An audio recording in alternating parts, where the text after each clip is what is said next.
Bismillahirrahmanirrahim. Assalamu alaikum students. So today we will start the revision of management information. So that's the MA1. Okay. So revision हम start करेंगे and the revision is not just about the blink of the revision of whole syllabus but we try to thoroughly revise our syllabus. और अगर जो students हैं वो इन revision lectures को देख लेगा, हमारी पूरी कोशिश होगी कि रिवीजन लेक्चर में हम कंप्लीट A to Z जो हमारा ACCA का कोर्स है MA1 का उसको हम कंप्लीट करें। यानी कि अगर ये जो रिवीजन लेक्चर आप लेंगे ये ऐसा नहीं होगा कि बस हम एक सरफेस से हर एक चैप्टर को गुजारते जा रहे हैं, लेकिन हम हर एक चैप्टर को कोशिश करेंगे कॉन्सेप्चुअली डिटेल वाइज हर एक पॉइंट को डिस्कस करेंगे along with the relevant practice question. और दूसरा ये कि जो सारे के सारे लेक्चर्स प्रोवाइड होंगे इंशाल्लाह ताला यूट्यूब पर आपको अवेलेबल हो जाएंगे द इंटायर MA1 सिलेबस। और हम पढ़ेंगे कहाँ से, हमारा स्टडी रिसोर्स क्या होगा, तो ऑल जी lecture notes practice question design by myself, so that lecture notes study material will be provided to you with the relevant video lecture links। ठीक है, ताकि जब आप लेक्चर देखें और आपके पास डॉक्यूमेंट हो तो आपके लिए तैयारी करना आसान हो जाए। ठीक है जी। So without further delay start to revise और MA1 management information. Management information के जितने भी टॉपिक्स हैं, जितने भी कॉन्सेप्ट्स हैं, उन सारे कॉन्सेप्ट्स को मैंने 11 चैप्टर में डिवाइड किया। कितने चैप्टर में डिवाइड किया जी? 11 चैप्टर में डिवाइड किया। 11 चैप्टर्स में मैं कोशिश करूंगा MA1 का सारा के सारा कोर्स कंप्लीट करवा दूं। अगर हम ACCA स्टडी हब की बात करें तो ACCA स्टडी हब में तकरीबन आपको 19-20 चैप्टर नजर आएंगे। छोटे छोटे टॉपिक्स के उन्होंने चैप्टर्स बनाए हुए हैं, तो मैंने 2-2, 3-3 टॉपिक्स को, 4-4, इवन के 5-5 टॉपिक्स को कंबाइन करके एक चैप्टर बना दिया है, ताकि वो एक चैप्टर पढ़ लें, उसमें उससे रेलिवेंट जो है वो सारे कॉन्सेप्ट कवर हो जाए। ठीक है जी। इससे होगा क्या, साइकोलॉजिकली हमें नंबर ऑफ चैप्टर 11 नजर आएंगे, तो फिर माइंड को यही सिग्नल जाता है कि ठीक है यार बस 11 चैप्टर ही करने हैं, तो स्टूडेंट्स के लिए ज़रा पढ़ना आसान हो जाता है। उसको पता है बस ठीक है 11 चैप्टर के बाद हमारा कोर्स कंप्लीट हो जाएगा। राधे दिन हमको ये बताएं भाई हमने 20 चैप्टर करने हैं, तो 20 चैप्टर सुन के तो वैसे उसका थोड़ा सा त्राह निकल जाता है, अच्छा यार 20 चैप्टर करने पड़ेंगे अब। अच्छा जी, तो 11 चैप्टर के ऊपर इंशाल्लाह ताला पूरा कोर्स हम कंप्लीट कर लेंगे। और ये हमारी रिवीजन है, फिर बता रहा हूँ, लेकिन रिवीजन हम इस स्टाइल में करेंगे कि आपको ईच एंड एवरीथिंग इसमें हम कवर करवाएंगे। मतलब कोई चीज़ ऐसी नहीं होगी जो हमने रेगुलर क्लास में ना पढ़ाई हो या रेगुलर क्लास में पढ़ाई हो, रिवीजन में हम उसको स्किप करवा रहे हैं, ऐसा नहीं होगा। ठीक है जी।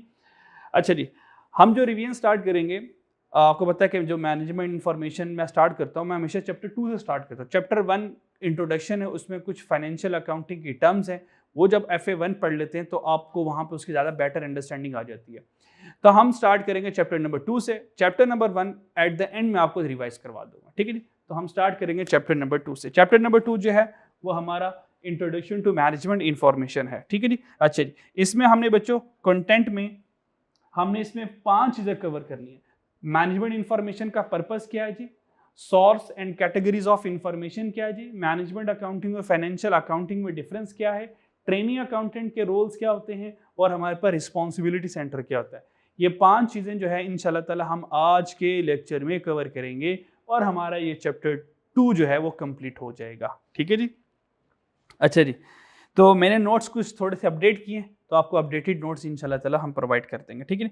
सबसे पहले बिफोर स्टार्टिंग दी कोर्स, सबसे पहले हम अपने सब्जेक्ट के इंट्रोडक्शन के बारे में चलते हैं। हमारा सब्जेक्ट जो है वो मैनेजमेंट इंफॉर्मेशन है। मैनेजमेंट इंफॉर्मेशन का मतलब क्या है, देखें, एक होगी हमारे पास फाइनेंशियल अकाउंटिंग, एक होगी हमारे पास मैनेजमेंट अकाउंटिंग। दोनों के डिफरेंसेस को इंशाल्लाह ताला हम अभी गो थ्रू करेंगे, लेकिन स्टार्ट लेना है तो स्टार्ट में फाइनेंशियल और मैनेजमेंट अकाउंटिंग की थोड़ी सी आपको कहानी बता दूं। फाइनेंशियल अकाउंटिंग में नॉर्मली हम बिजनेस ट्रांजैक्शंस को रिकॉर्ड करते हैं, बिजनेस ट्रांजैक्शंस को प्रिपेयर करते हैं, एनालिसिस करते हैं, वहाँ पे रिकॉर्डिंग करते हैं और हम फाइनेंशियल स्टेटमेंट प्रिपेयर करते हैं। मैनेजमेंट अकाउंटिंग में हम क्या करते हैं, बिजनेस अपने लिए, अपनी इवेल्यूएशन के लिए कि मैं अपनी प्रोडक्ट कौन सी बेचूं, किस मार्केट में बेचूं, कहाँ बेचूं, किस प्राइस पर बेचूं, मेरी कॉस्ट कितनी आ रही है, मेरे प्रॉफिट्स कितने आ रहे हैं। तो मैनेजमेंट अकाउंटिंग जो होती है ये ऑर्गेनाइजेशन की इंटरनल इंफॉर्मेशन होती है। क्योंकि हमारा subject related to management information है, तो हमारी सारी की सारी जो कहानी चलेगी वो मैन्युफैक्चरिंग बिजनेस से रिलेटेड, और अगर ट्रेडिंग बिजनेस भी है तो ट्रेडिंग बिजनेस में जो मैनेजमेंट का रोल क्या होगा हम उसको डिस्कस करेंगे। ठीक है। हम बहुत कम डिस्कशन होगी जो फाइनेंशियल अकाउंटिंग के ऊपर करेंगे। हमारी जो मेजर डिस्कशन होगी वो मैनेजमेंट अकाउंटिंग की होगी। बिजनेस को मैनेज कैसे करना है, बिजनेस के इंटरनल प्लानिंग कैसे करनी है, उनकी एक्टिविटीज़ को कंट्रोल कैसे करना है, बिजनेस में कौन कौन से हमने डिसीजंस लेने होते हैं, हम अपनी सब्जेक्ट में सारी ये बातें करेंगे। क्योंकि ये सारी की सारी मैनेजमेंट अकाउंटिंग से इसका ताल्लुक है, और मैनेजमेंट अकाउंटिंग किसकी करनी है, बिजनेस की करनी है। तो सबसे पहले हमें बिजनेस का पता होना चाहिए कि बिजनेस क्या है, कितनी तरह का है। तो बिजनेस है क्या, सबसे पहले हम बिजनेस की बात करें। बिजनेस क्या है? हर वो activity, any activity which is perform by some people to earn profit. हर वो एक्टिविटी जो कुछ लोग परफॉर्म कर रहे हो, एक्टिविटी कुछ भी हो सकती है।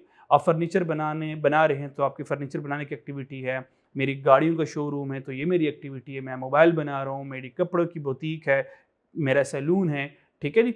और फॉर एग्जांपल मेरा कॉलेज है, मेरा हॉस्पिटल है, ये सारी मेरी बिजनेस एक्टिविटीज हैं। तो बिजनेस है क्या? कोई भी एक्टिविटी जिसे कुछ लोग मिलकर परफॉर्म कर रहे हो, मकसद क्या है कि यहाँ से क्या करना है, प्रॉफिट अर्न करना है, तो वो क्या बन जाएगा, बिजनेस बन जाएगा, ठीक है जी। तो ये बिजनेस की डेफिनेशन होगी।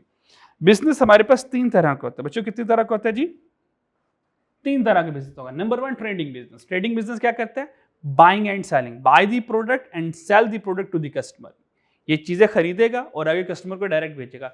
इसकी एग्जांपल क्या है? जितने भी हमारे मोबाइल शॉप्स वाले, वो क्या करते हैं, डिफरेंट कंपनीज के मोबाइल खरीदते हैं और आगे कस्टमर को जैसे खरीदते हैं वैसी ही हालत में बेच देते हैं। इसी तरह हमारे पास जो सुपर मार्केट होती है, सुपर मॉल होता है, तो सुपर मॉल में जितनी भी शॉप्स होती हैं वो कहीं ना कहीं से, किसी फैक्ट्री से, किसी आउटलेट से चीजें खरीदते हैं और कस्टमर को बेच देते हैं, ठीक है। इस तरह हमारे पास कोई स्टोर वगैरह हो गया, कोई शू स्टोर हो गया, ठीक है, वो क्या करेंगे, कहीं से डिफरेंट ब्रांड के शू लेकर आएंगे और आगे लोगों को बेच देंगे।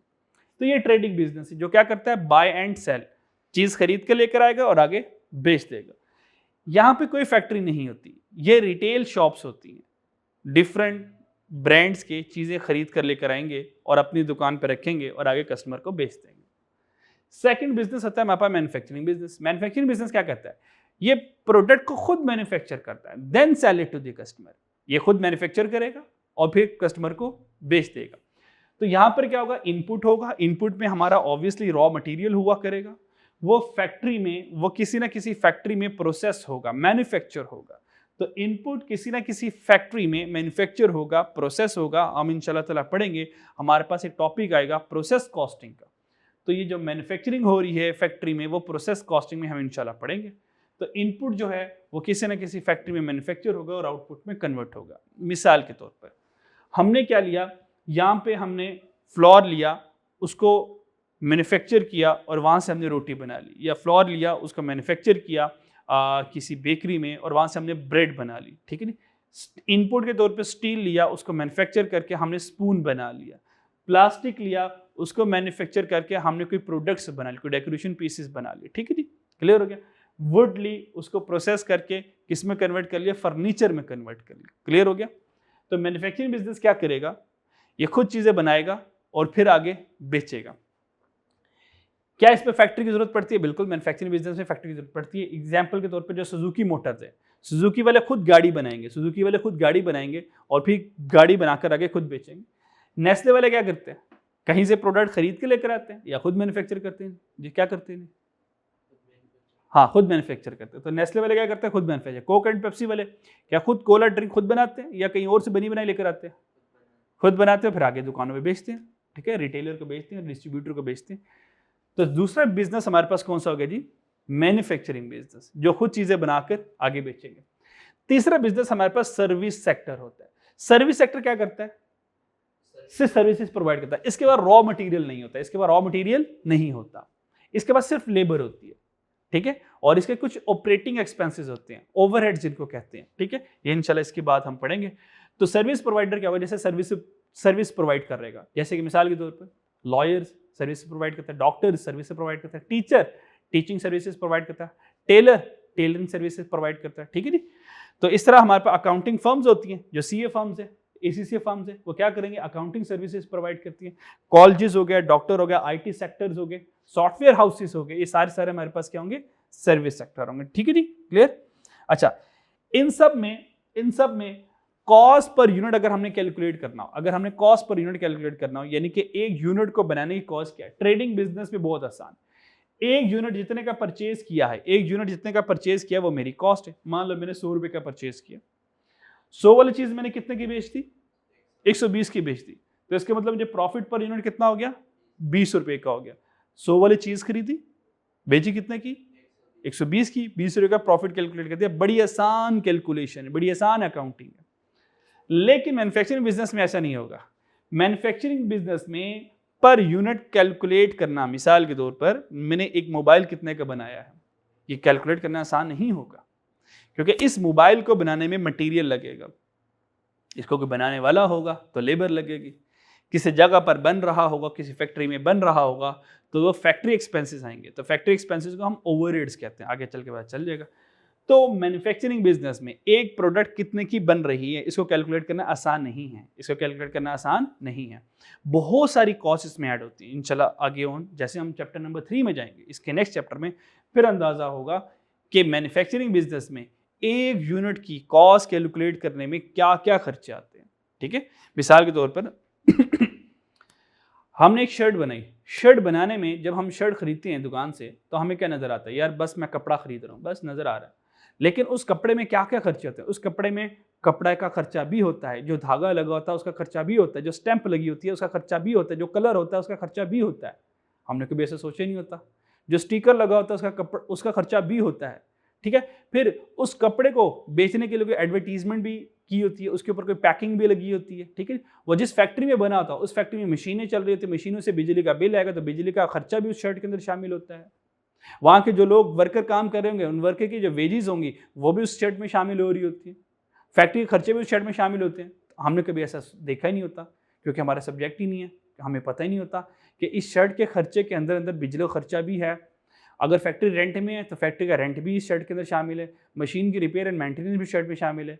तो हम जब बायर एज ए शर्ट खरीदते हैं तो हम क्या खरीदते हैं, या बाबा कपड़ा खरीद रहा हूँ, लेकिन नहीं, जब हम मैन्युफैक्चरिंग बिजनेस के बारे में पढ़ेंगे तो हम देखेंगे वो सिर्फ कपड़ा नहीं है, उसके अंदर ढेरों खर्चे शामिल होंगे। ठीक है जी, वो सारे के सारे इंशाल्लाह ताला यहाँ पे करेंगे। सर्विस सेक्टर में भी कॉस्ट पर यूनिट कैलकुलेट करना बहुत मुश्किल नहीं है। ठीक है जी, मिसाल के तौर पर अगर हम एजुकेशन सेक्टर की बात करें तो हम कहेंगे पर स्टूडेंट हमारा क्या एक्सपेंस आ रहा है और पर स्टूडेंट से हम क्या रेवेन्यू जनरेट कर रहे हैं, तो दोनों का डिफरेंस लेंगे तो वहां से प्रॉफिट आ जाएगा। ठीक है, अच्छा जी, next purpose of management information. Purpose of management information, सबसे पहले हम बात करते हैं मैनेजमेंट है क्या। मैनेजमेंट है क्या? मैनेजमेंट का मतलब यह है कि बिजनेस एक्टिविटीज को प्लान करना, बिजनेस एक्टिविटीज को ऑर्गेनाइज करना, बिजनेस एक्टिविटीज को प्लान करना, ऑर्गेनाइज करना, डायरेक्ट करना, कंट्रोल करना। The effort of people working toward achieve organization goal। हम ऑर्गेनाइजेशन की चीज़ों को प्लान करें, ऑर्गेनाइज करें, डायरेक्ट करें, कंट्रोल करें, और ये सारे के सारे मल्टीपल लोग मिलकर कर रहे होंगे ताकि हम ऑर्गेनाइजेशन का गोल अचीव कर लें। ऑर्गेनाइजेशन गोल प्रॉफिट हो सकता है, सेल को इंक्रीज करना हो सकता है, ठीक है, और नाम अपना फेम अर्न करना हो सकता है, नाम कमाना हो सकता है ऑर्गेनाइजेशन गोल।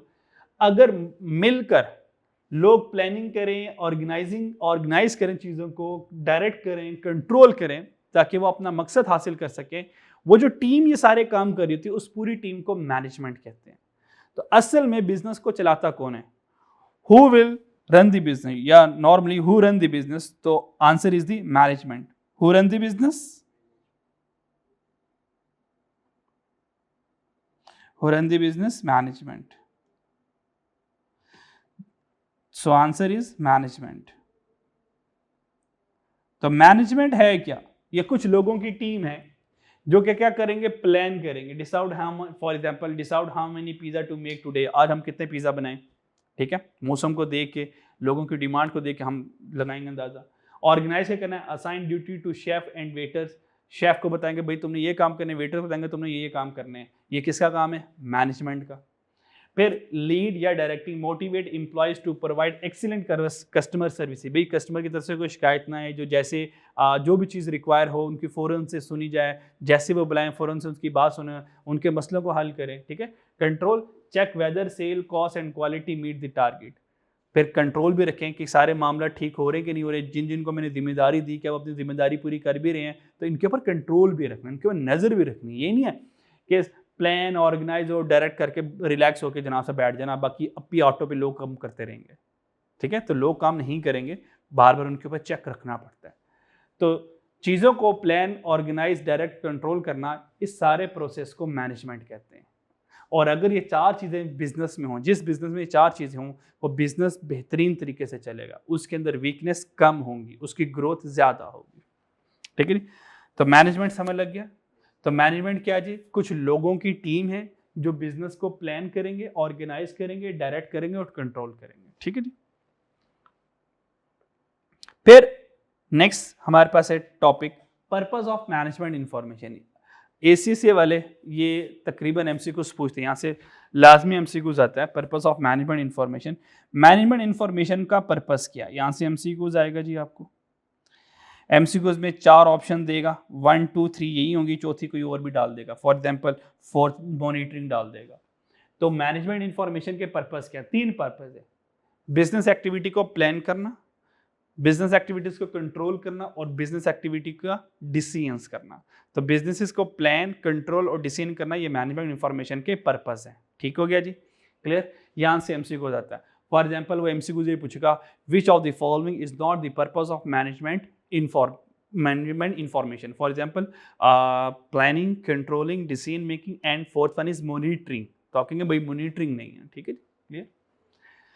प्लानिंग क्या है जी? प्लानिंग क्या है? प्लानिंग का मतलब ये वन बाय वन देखते हैं जी। प्लानिंग क्या जी हमारे पास? प्लानिंग किसको कहते हैं? Manager plan course of action rather than just letting thing happen.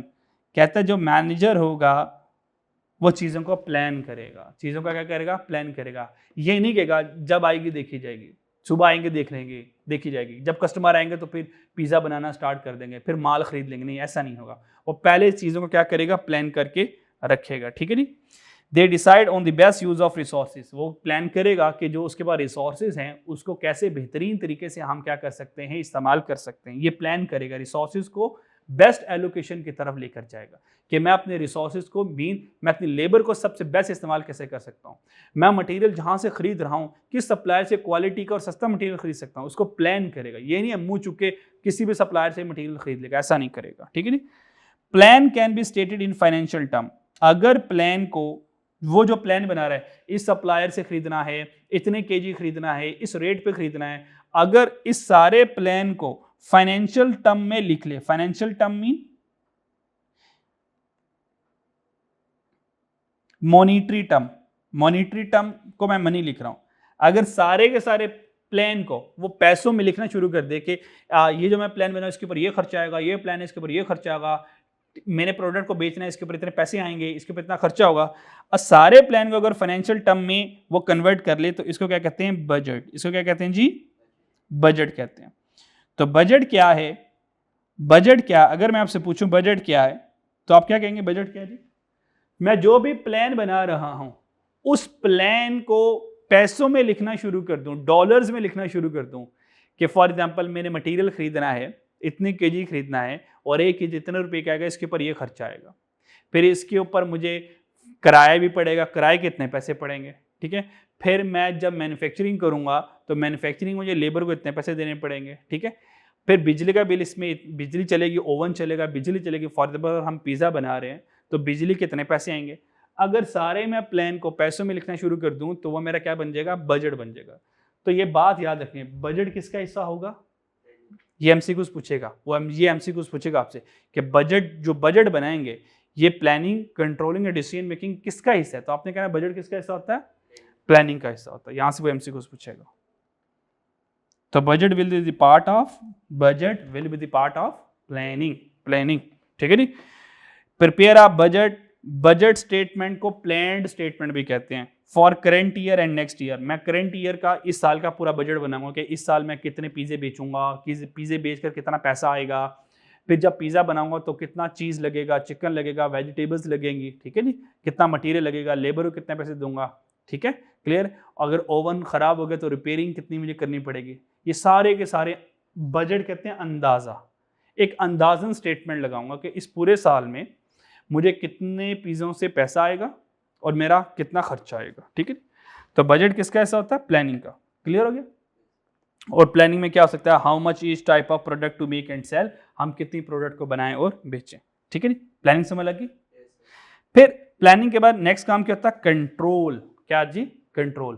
Plan कर लिया, फिर देखना है कि जिस सप्लायर से मैं चीजें खरीद रहा था क्या वो मुझे वही रेट दे रहा है, वही क्वालिटी दे रहा है, या अब डंडी मारना शुरू कर दिया उसने। उसके बाद चेक रखें कि भाई तुम पहले तो क्वालिटी अच्छी दे रहे थे शुरू में, क्योंकि तुम्हारे पास कस्टमर नहीं था, अब तुम्हारा कस्टमर हम बन गए हैं, तो तुम अब हल्की हल्की क्वालिटी गिराते थे। भाई ऐसा ना करो, ठीक है जी। हम क्या करेंगे, क्वालिटी चेक रखेंगे, ठीक है। वो तू और जो रेट डिसाइड हुआ था चेक करना, उसी रेट के ऊपर हमें चीजें दे रहा हो। तो चीजों को क्या करना था, कंट्रोल करना था। Progress need to be monitored after a plan has been develop and implemented. Plan बन गया, इंप्लीमेंट हो गया, अब क्या करें, मॉनिटर करें उसको, उसके ऊपर नजर रखें। कोई चीज दाएं बाएं तो नहीं हो रही, फौरन से चीजें खराब हो रही, फौरन से सही कर ले। चीजों को फौरन सही करने से खर्चा कम होता है और फायदा ज्यादा होता है। रादर देन इसके अगर हम चीजों को मॉनिटर नहीं करेंगे, इग्नोर करते रहेंगे, तो खर्चा इतना ज्यादा हो जाएगा, चीजें सारी खराब हो जाएंगी। ठीक है। तो अगर थोड़ी थोड़ी सी रिपेयरिंग आ रही है, थोड़ी थोड़े से मसले आ रहे हैं बिजनेस में, तो क्या करें, मॉनिटर करें और वहीं से क्या करें, उनको रेक्टिफाई करना शुरू करते हैं। ठीक है जी।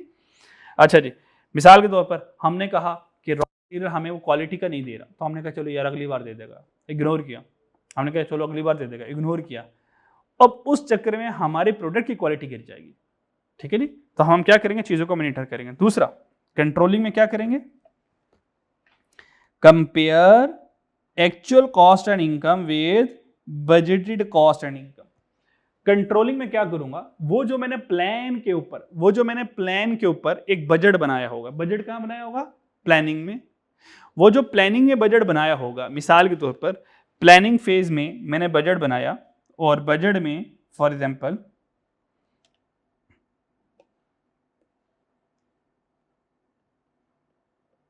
जब मैंने प्लानिंग की, तो प्लानिंग में मैंने एक बजट बनाया, बजट कहते हैं एक अंदाजा लगाया।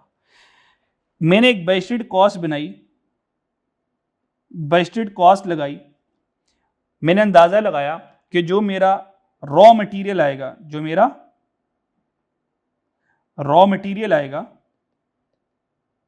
वो रॉ मटेरियल, बजटेड कॉस्ट लगाई, जो मेरा रॉ मटेरियल आएगा, फॉर एग्जांपल वो रॉ मटेरियल 10,000 का आएगा। कितने का आएगा जी, 10,000 का रॉ मटेरियल आएगा। ये मैंने कहां पे सोचा था, प्लान करते हुए सोचा था। ठीक है जी, प्लान करते हुए सोचा था।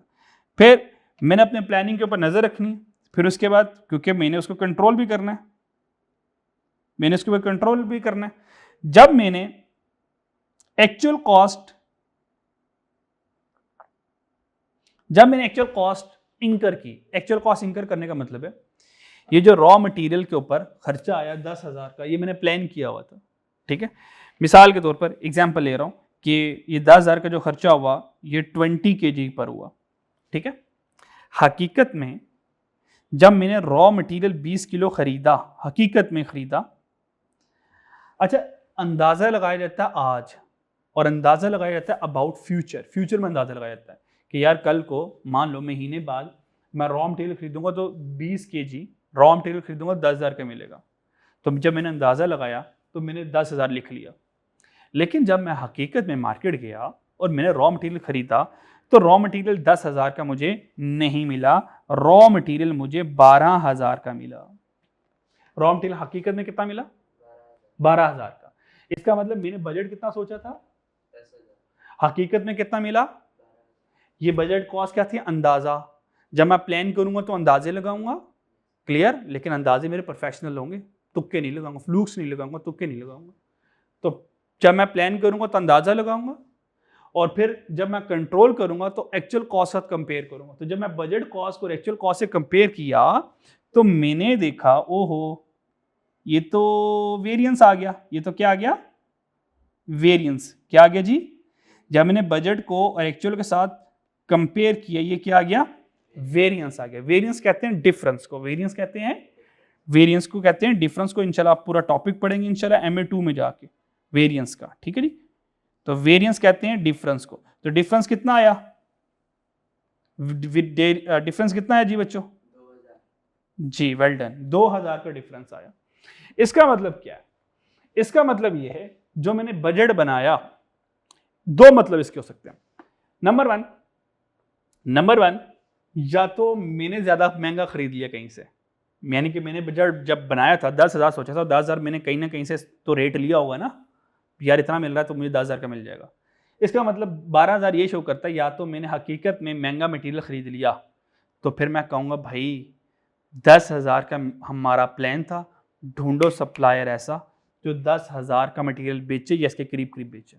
तुम तो 12,000 का महंगा खरीद लाए हो, तुम्हारी वजह से तुम्हारी मटेरियल कॉस्ट बढ़ जाएगी। देन पहला ये हो सकता है। दूसरा क्या हो सकता है? दूसरा ये हो सकता है हमने कहा सर नहीं, मार्केट में रेट 12,000 ही, कोई भी ऐसा सिंगल सप्लायर नहीं है जो 12 से कम दे रहा हो, तो मार्केट में तो 12 ही है। इसका मतलब फिर अब क्या हुआ? ओहो, मुझे अपना बजट रिवाइज करना पड़ेगा, मुझे अपना बजट रिवाइज करना पड़ेगा, मुझसे बजट सही नहीं बना। क्लियर हो गया? तो हमने क्या करना होता है, बजट को और एक्चुअल को इक्वल करना होता है। तो दो सूरत हाल इसकी हो सकती है, दो सूरत हाल हो सकती है। पहली वाली सूरत हाल क्या भाई, ये 10 है, ये 10 है, तो भाई ये भी 10 हो, ये भी 10 हो, तो मैं क्या करूंगा, इसको कम करने की कोशिश करूंगा। दूसरा, अगर कंफर्म है कि भाई नहीं ये 12,000 तो चेंज नहीं हो सकता, तो ठीक है, इस 1000 में 2,000 और ऐड करके अपने बजट को 12,000 तक ले आऊंगा, ताकि ये बजट और ये एक्चुअल दोनों बराबर हो जाए। क्लियर है? तो अगर बजट 10,000 है और ये मुझे लगता है महंगा आ गया, तो मैं ऐसा करूंगा, कोई न्यू सप्लायर ढूंढने की कोशिश करूंगा जो 10,000 में दे दे। अगर तो ये पॉसिबल हो गया, तो बड़ी अच्छी बात है, ये 10 और 10 मेरा बराबर हो जाएगा। और अगर ये पॉसिबल ना हुआ तो मैं क्या करूंगा, अपने बजट को रिवाइज करूंगा। मेरी बात समझ लगी जी? क्लियर? तो इसका मतलब ये है, बजट को और एक्चुअल को कंपेयर कब किया जाता है, दोनों का कंपैरिजन कब होता है, जब हम कंट्रोलिंग एक्टिविटी परफॉर्म करते हैं। कंट्रोलिंग समझ लगी? क्लियर? अगर एसीसी में, अगर एग्जाम में एमसीक्यूज आ जाए कि we are comparing the actual income with the budgeted income, और we are comparing the actual cost with the budgeted cost, okay, तो बताएं ये कौन सा मैनेजमेंट का पर्पस होगा? तो आप क्या कहेंगे? कंट्रोलिंग। वेल डन, बहुत अच्छे। ठीक है, तो यहां से एमसीक्यूज आ जाएगा। एक बजट के ऊपर, बजट प्लान कैसा होता है और एक्चुअल को बजट के साथ कंपेयर करना, ये कंट्रोल होता है। ये हमारा एक एमसीक्यूज यहां से आएगा। Last one is decision making. अब फैसला करना है।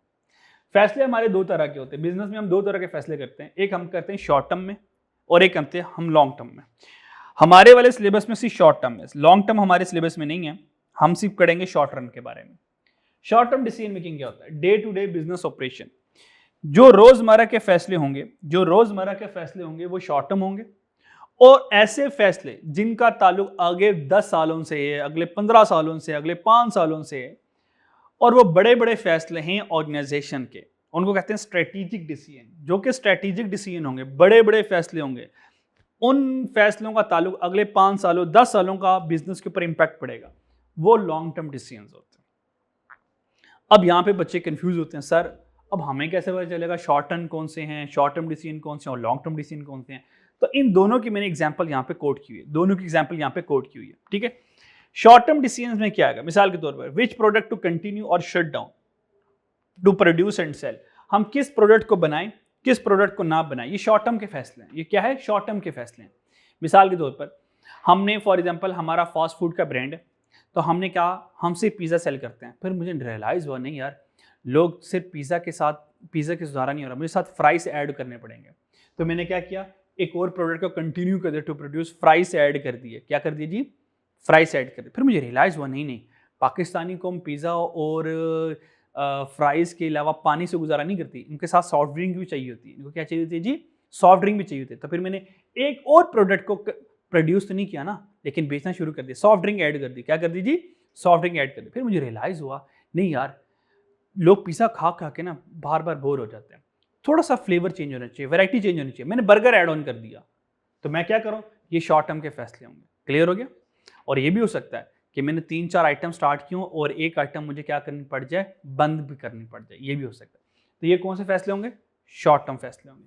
अच्छा, कितने पिज़्ज़ा आज बनाए, कितने बर्गर आज बनाए, ये रोज़ के फैसले होंगे, रोज़ के फैसले होंगे। ठीक है, आइदर टू इंक्रीज और decrease product price for next year, हम अपनी चीज़ों की प्राइस ये रखें, बर्गर की प्राइस ये रखें, अगले साल के लिए बढ़ा दें। तो ये कौन से फैसले होंगे? शॉर्ट टर्म के फैसले होंगे, क्योंकि इन फैसलों का ताल्लुक अगले वाले महीने से अगले वाले साल से होगा, इनका लंबे अरसे से कोई ताल्लुक नहीं है, क्योंकि प्राइसेस हर महीने हर साल बाद कुछ ना कुछ बदल जाती है इन्फ्लेशन की वजह से।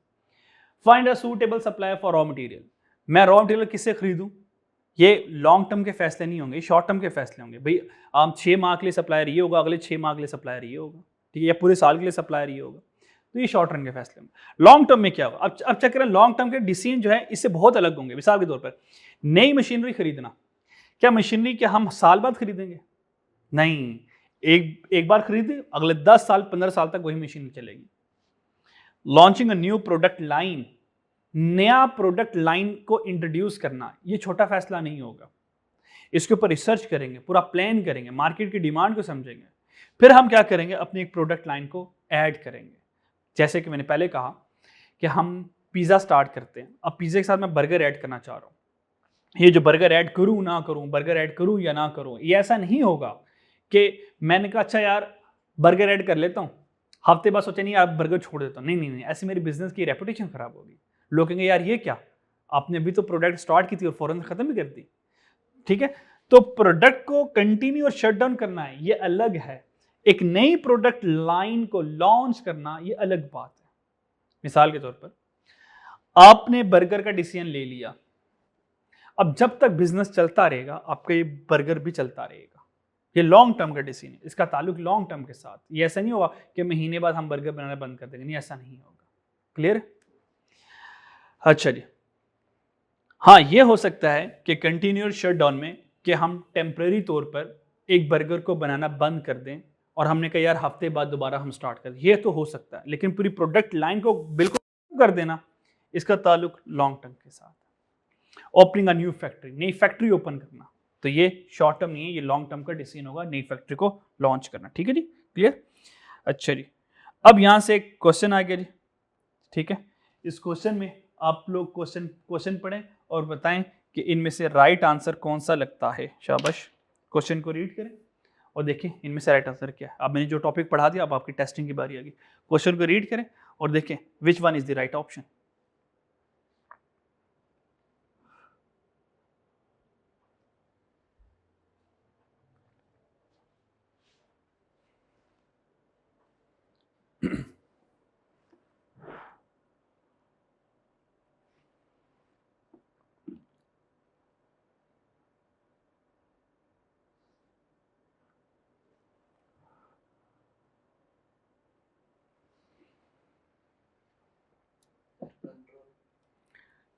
कंट्रोल लगता है, कंट्रोल लगता है, देख लेते हैं। अब पढ़ता हूं मैं जी।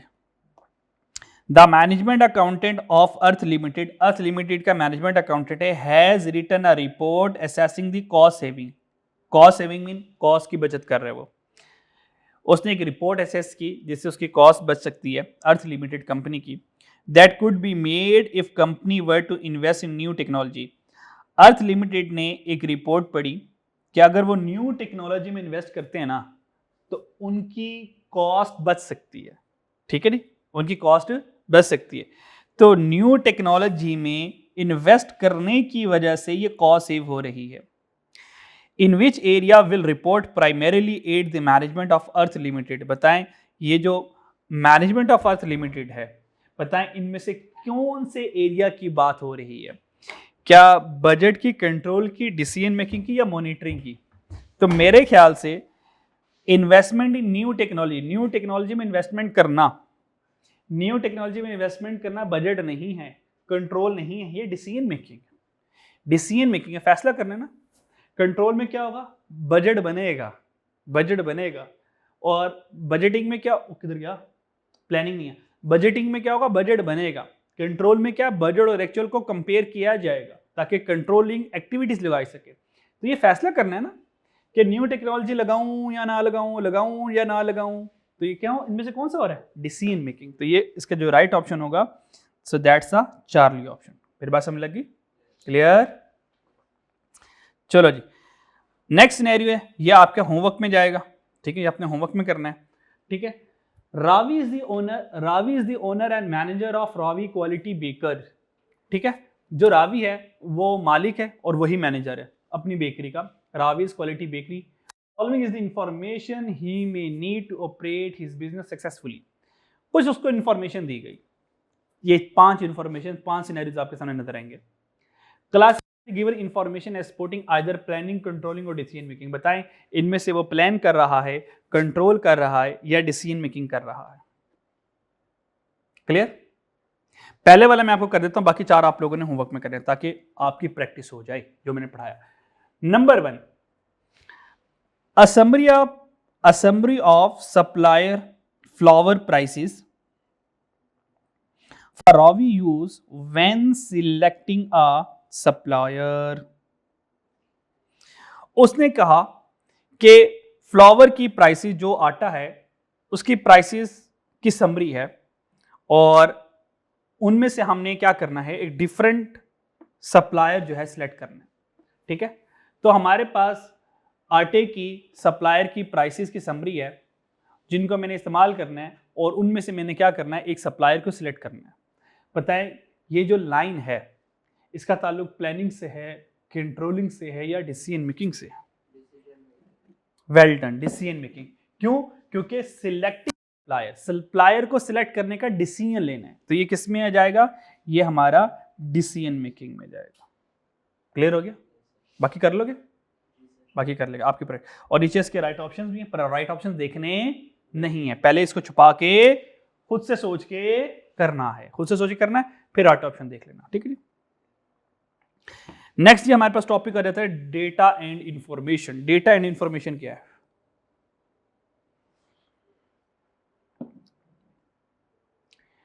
डेटा एंड इंफॉर्मेशन क्या है? देखें, जो हमारे पास डेटा होता है, so that's a raw fact and figures. क्या होता है जी? Raw fact and figures. ये रॉ फैक्ट एंड फिगर्स होता है। जब डेटा को प्रोसेस कर लिया जाए, प्रोसेस मीन कोई भी कैलकुलेशन कर ली जाए, जब डेटा जैसे ही प्रोसेस होगा वो क्या बन जाएगा, इंफॉर्मेशन। तो डेटा क्या होगा, रॉ फैक्ट एंड फिगर्स, और जैसे वो डेटा प्रोसेस हो जाए तो वो क्या बन जाएगा, इंफॉर्मेशन। मिसाल के तौर पर समझाते हैं उसको फर्दर। अच्छा जी, so the next topic is data and information. ठीक है, डेटा एंड इंफॉर्मेशन क्या है? अच्छा, जो हमारे पास बच्चों डेटा होगा, डेटा कहते हैं रॉ फैक्ट एंड फिगर। क्या होगा जी? Raw fact and figure. ये सिर्फ नंबर्स होंगे, इन नंबर्स के क्या मतलब होंगे ये हमें डेटा से नहीं पता चलेगा। तो डेटा हमें कुछ नंबर्स बताएगा, अब इन नंबर्स का मतलब क्या होगा हमें ये नहीं पता चलेगा। अब नंबर्स का मतलब क्या होगा ये जानने के लिए हम क्या करेंगे, डेटा को क्या करेंगे, प्रोसेस करेंगे। जैसे ही डेटा हमारा प्रोसेस होगा then it will become the information. तो इंफॉर्मेशन क्या है? जो भी हमारे पास नंबर्स आए, जो भी हमारे पास फैक्ट एंड फिगर्स आए, जैसे हम उनको प्रोसेस करेंगे तो वो इंफॉर्मेशन में कन्वर्ट हो जाएंगे।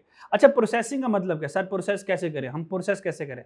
प्रोसेस का मतलब ये होगा कि हम कोई भी कैलकुलेशन करें। मिसाल के तौर पर फॉर एग्जांपल डेटा को कैसे प्रोसेस करेंगे, डेटा क्या है? फॉर एग्जांपल अहमद ने 4 किताबें खरीदी, यहां से कोई एनालिसिस हो रहा है क्या, कोई समझ आ रहा है? नहीं, कुछ भी नहीं, सीधी सी बात है, अहमद ने 4 किताबें खरीदी, सारा ने 6 किताबें खरीदी, अली ने 3 किताबें खरीदी। ये डेटा है, ये सिर्फ आपके पास एक फैक्ट एंड फिगर्स है। क्या इनसे कोई मीनिंगफुल इंफॉर्मेशन निकाल पा रहे हो? बिल्कुल ही निकाल पा रहे। तो ये डेटा हो गया। अब हमने इसको क्या करना है, प्रोसेस करना। प्रोसेस करने के लिए मैंने अरिथमेटिक मीन लगाया। क्या लगाया? एक एवरेज लगाया। अरिथमेटिक मीन का फॉर्मूला था समेशन एक्स ओवर एन। सारों को क्या किया, ऐड किया, सारों को क्या किया, ऐड किया और 4 पे डिवाइड कर दिया। क्या कर दिया जी? 4 पे डिवाइड कर दिया। इस कैलकुलेशन को मैं ऐसे ही कर लूँ, इस कैलकुलेशन पुरानी वाली है, ठीक है, इसको हम क्रॉस कर देते हैं। हमारे पास 4 है, अहमद ने 4 बुक्स खरीदी, सारा ने 6 खरीदी और अली ने 3 खरीदी। तो 4 + 6 कितना हो गया जी? 10। 10 + 3 कितना हो गया जी? 13। 13 को क्या करेंगे, डिवाइडेड बाय 3 कर देंगे। तो जैसे 13 को डिवाइडेड बाय 3 करेंगे so the answer will be the 13 divided by 3 करेंगे so the answer will be the 4.3। तो हमारे पास ये इंफॉर्मेशन आएगी, ये हमारे पास इंफॉर्मेशन आएगी कि एवरेज बुक सोल्ड पर कस्टमर 4.3। ये है डेटा जो कि रॉ फैक्ट एंड फिगर है। हम इसके ऊपर कोई कैलकुलेशन करेंगे और कैलकुलेशन करने के बाद ये जो 4.3 आया, इसका मतलब ये है पर कस्टमर दुकान से 4 किताबें खरीदता है। तो ये मेरे लिए इंफॉर्मेशन होगी। ठीक है। तो इंफॉर्मेशन क्या, जब डेटा प्रोसेस हो जाएगा, और डेटा क्या, रॉ फैक्ट एंड फिगर। मिसाल के तौर पर जो डेटा होगा वो रॉ फैक्ट होगा, इंफॉर्मेशन क्या होगी, प्रोसेस्ड फैक्ट होगा। डेटा अनऑर्गेनाइज्ड होगा जबकि इंफॉर्मेशन ऑर्गेनाइज्ड होगी। डेटा कोई मीनिंग नहीं होगा जबकि इंफॉर्मेशन मीनिंगफुल होगा। डेटा को इनपुट के तौर पर यूज करेंगे और जबकि इंफॉर्मेशन को हम डिसीजन मेकिंग के लिए यूज करेंगे। फिर बात समझ लगी। और लास्ट इस वाली बात में जब हमारे पास डेटा होता है, रॉ फैक्ट एंड फिगर्स होती है, उसको हम प्रोसेस करते हैं तो वो क्या बन जाती है, इंफॉर्मेशन। इस इंफॉर्मेशन का क्या करते हैं, इससे आगे कहानी चलेगी। इस इंफॉर्मेशन, ये जो इंफॉर्मेशन आती है ये हमारा नॉलेज है, इसे अंडरस्टैंडिंग गेन करते हैं। क्या करते हैं जी, अंडरस्टैंडिंग गेन करते हैं। उस अंडरस्टैंडिंग से हम क्या करते हैं, डिसीजन मेकिंग करते हैं कि हमें 4 किताबें बेचनी चाहिए, मैं 6 बेचना चाहता हूं, अब इसके लिए मैं क्या करूं, तो डिसीजन मेकिंग के लिए जब मैं कोई फैसला कर लेता हूं कि भाई मुझे 6 किताबें बेचनी है, तो 6 किताबें बेचने के लिए मेरा कोर्स ऑफ एक्शन क्या होगा, मेरा कोर्स ऑफ एक्शन ये होगा कि मैं थोड़ी सी डिस्काउंट दे दूं, मैं क्या कर दूं, ऑफर लगा दूं, प्राइसेस कम कर दूं, तो मेरी प्रोडक्ट्स की सेल ज्यादा होगी। क्या ये सारा समझ लग गया, डेटा से लेके एक्शन तक? ठीक है जी।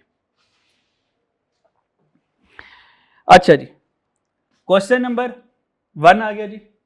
ठीक है, आपके लिए आप जल्दी से इसको रीड करें और बताएं इनमें से राइट ऑप्शन क्या होगा।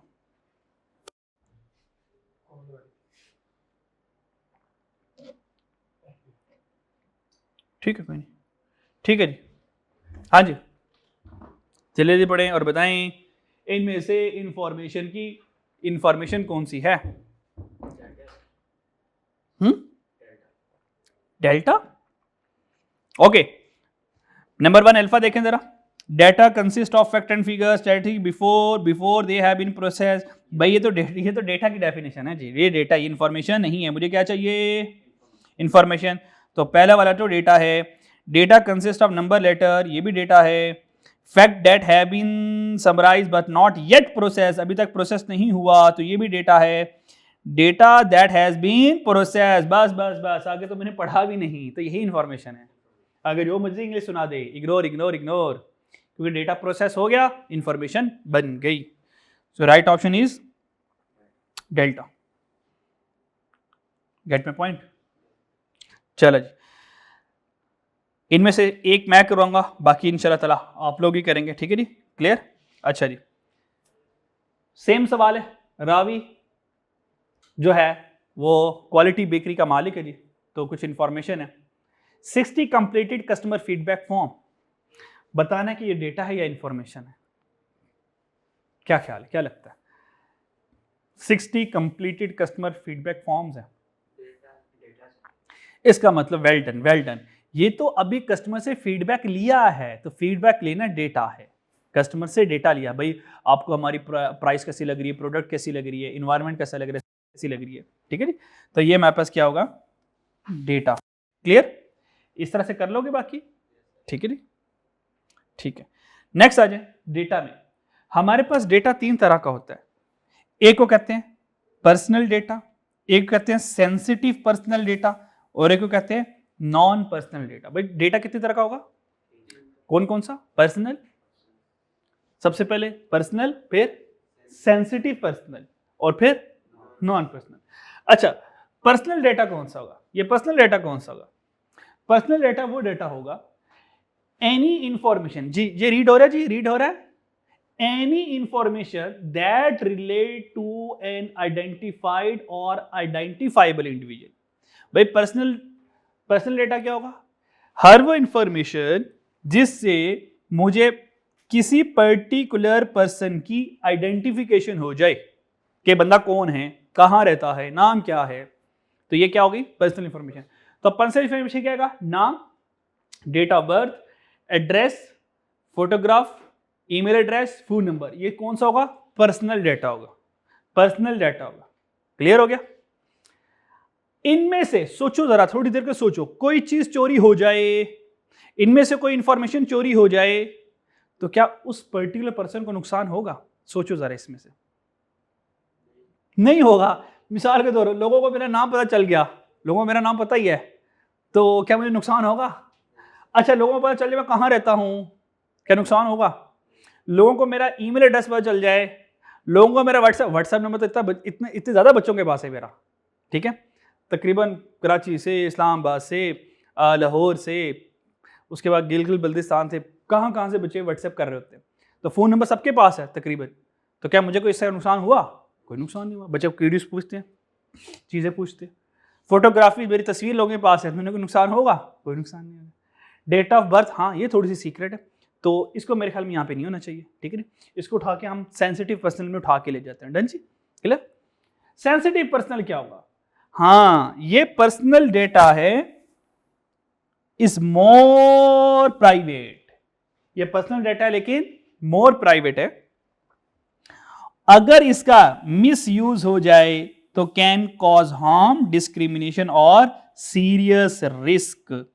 अगर ये वाला डेटा मिस यूज हो जाए तो बच्चों इसके मिस यूज होने से क्या हो सकता है? नुकसान हो सकता है। क्या हो सकता है जी? नुकसान हो सकता है। मिसाल के तौर पर हेल्थ इंफॉर्मेशन, मान लो आप किस कंपनी के सीईओ हैं और पता चल के आप बीमार हैं, तो अब आपको आपकी पोजीशन से हटाया जा सकता है।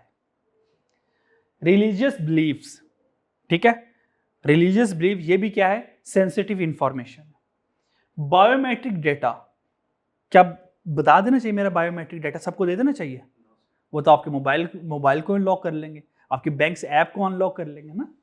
इस तरह sexual orientation, for example male हैं, फीमेल हैं, ठीक है नहीं, या और कोई बीमारी, हम यहाँ पे इसको डिजीज में ले जाते, कोई बीमारी वगैरह है, ठीक है नहीं।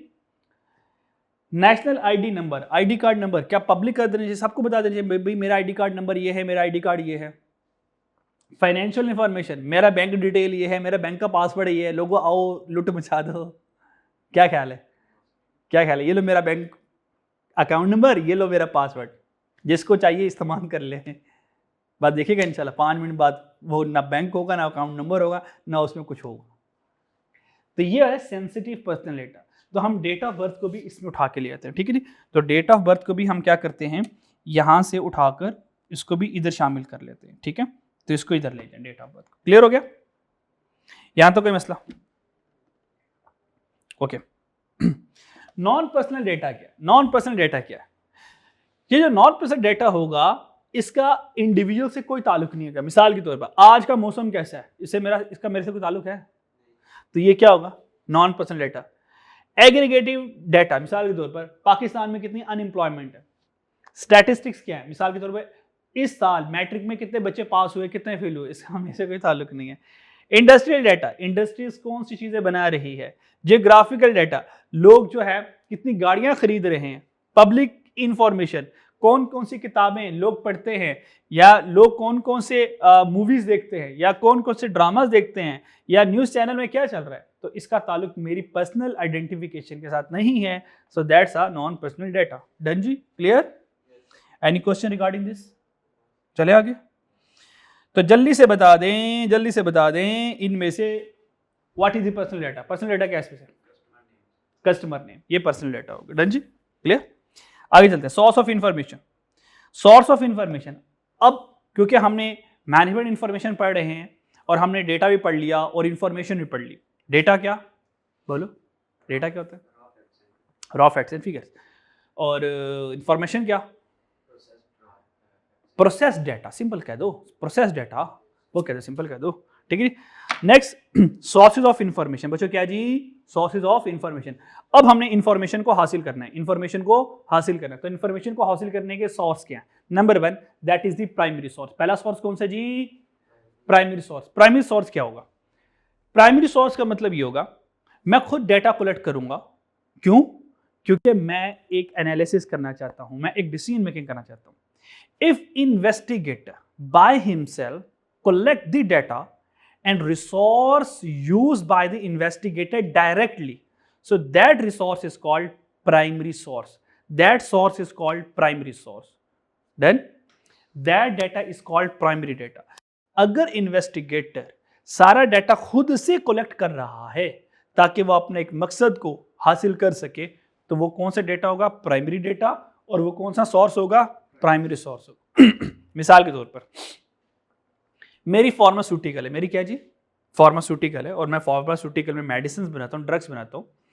मैं एक ड्रग्स को टेस्ट करना चाहता हूँ, तो मैंने एक डोज ली, उस डोज को माउस को दिया और मैंने उसका बिहेवियर चेक किया और फिर वहाँ से मैंने एक रिजल्ट निकाला और वहाँ फिर मैंने लिखा कि अगर इसको 0.5 mg दी जाए तो बीमारी यहाँ तक ठीक होती है।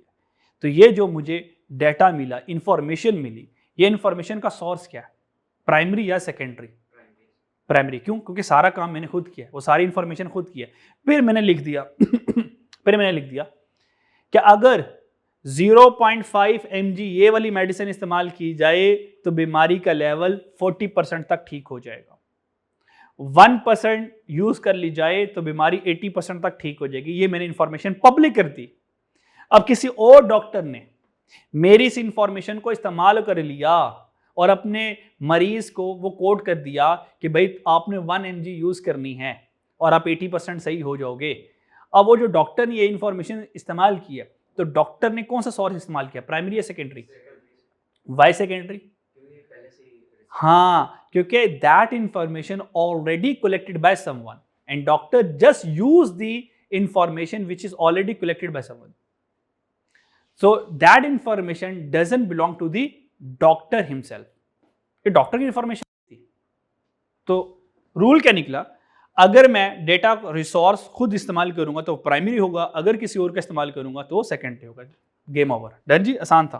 कोई मसला इसमें बच्चों? तो ये ओरिजिनल होगी, फर्स्ट हैंड इंफॉर्मेशन होगी, ये एक्यूरेट होगी और इसको कलेक्ट करने में खर्चा भी लगेगा, वक्त भी लगेगा। क्या ख्याल है ना? जो मैं माउस के ऊपर रिसर्च करूंगा तो कितना वक्त लगेगा ना, खर्चा भी लगेगा ना। डॉक्टर को बताए क्या खर्चा लगा, क्या वक्त लगा, कुछ भी नहीं लगा। ठीक है नी?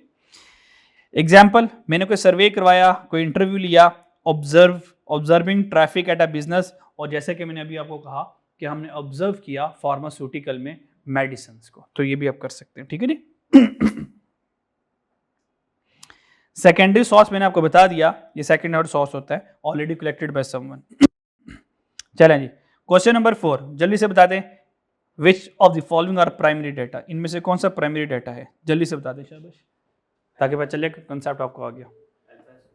Alpha, okay. Information on time sheet use for making up wages. भाई वेजेस बनाने, वेजेस क्या होता है जी? अगर मैं मेरी ऑर्गेनाइजेशन में जो लेबर काम कर रही है उनको मैंने तनख्वाह देनी है, रोज तनख्वाह देनी है, डेली तनख्वाह देने को वेजेस कहते हैं। ठीक है जी? समटाइम हफ्ते बाद भी दे देते हैं। ठीक है, तो मैं टाइम शीट बना, टाइम शीट का मतलब है, मैंने कहा मिस्टर ए तुमने 10 घंटे काम किया, 10 घंटे के पैसे, मिस्टर बी तुमने 8 घंटे काम किया, तुम्हारे 8 घंटे के पैसे। ठीक है, ये टाइम शीट बना रहा हूं। तो ये टाइम शीट कौन बना रहा हूं? मैं बना रहा हूं ना। तो ये मेरे लिए क्या होगी? प्राइमरी। ये मेरे लिए क्या होगी? प्राइमरी सोर्स होगी। तो मेरे लिए क्या होगी जी? Primary source. तो प्राइमरी सोर्स में ये प्राइमरी इंफॉर्मेशन होगी। अच्छा, दूसरा वाला जरा बता दें कि प्राइमरी क्यों नहीं है? क्यों नहीं है बता सकते हैं? क्योंकि गवर्नमेंट पब्लिकेशन है। भाई गवर्नमेंट के लिए प्राइमरी डाटा है। जो गवर्नमेंट ने पब्लिकेशन की, किताबें छापी, जर्नल छापे, मैगजीन छापा, वो आवाम के लिए तो सेकेंडरी है ना। तो जितनी भी पब्लिकेशंस होंगी, जैसे कि सेकेंडरी में मैंने एग्जांपल आपको बताई नहीं, using population data from government census, articles, publish journal, annual report, website, TV की इंफॉर्मेशन, इंटरनेट की इंफॉर्मेशन, ये सारी की सारी सेकेंडरी। क्योंकि इंटरनेट से जो मैं इंफॉर्मेशन हासिल कर रहा हूँ वो मैंने नहीं लिखी है, वो किसी और ने लिखी हुई, तो मेरी सेकेंडरी सोर्स होगी। और थर्ड वाला क्यों नहीं प्राइमरी था? क्योंकि ट्रेड पब्लिकेशन है। तो जितनी भी पब्लिकेशंस होंगी वो उस इदारे के लिए प्राइमरी होंगी, पर आवाम के लिए वो सेकेंडरी होंगी। तो राइट ऑप्शन क्या बना? सी ओनली। ये बी क्यों लग गया? सी ओनली। What it? चलो जी, नेक्स्ट आ गया इंटरनल सोर्स और एक्सटर्नल सोर्स। भाई इंटरनल सोर्स क्या होता है? इंटरनल सोर्स क्या होगा? ऑर्गेनाइजेशन के हवाले से सोचा, ऑर्गेनाइजेशन के हवाले से सोचे, इंटरनल सोर्स क्या होगा? हाँ जी, ऐसी इंफॉर्मेशन जो विद इन द ऑर्गेनाइजेशन मिले वो इंटरनल सोर्स होगी, और ऐसी इंफॉर्मेशन जो आउटसाइड दी ऑर्गेनाइजेशन मिले वो मेरे लिए एक्सटर्नल सोर्स होगा। ये तो आसान है ना? Within organisation internal, outside organisation external. मिसाल के तौर पर एग्जांपल क्या हो सकती है जी? Accounting system, accounting record, employ managers का record, sale record, receivable ledgers, employ record, inventory record, production record, admin other record, सारे चेक करें ऑर्गेनाइजेशन के अंदर के खाते। क्लियर? फायदा क्या होगा, ये इजीली मिल जाते हैं, ठीक है, इनको हासिल करना बड़ा सस्ता है, रिलायबल है क्योंकि आप खुद के लिखा हुआ डाटा है, ठीक है, और ये बिजनेस के लिए स्पेसिफिक है।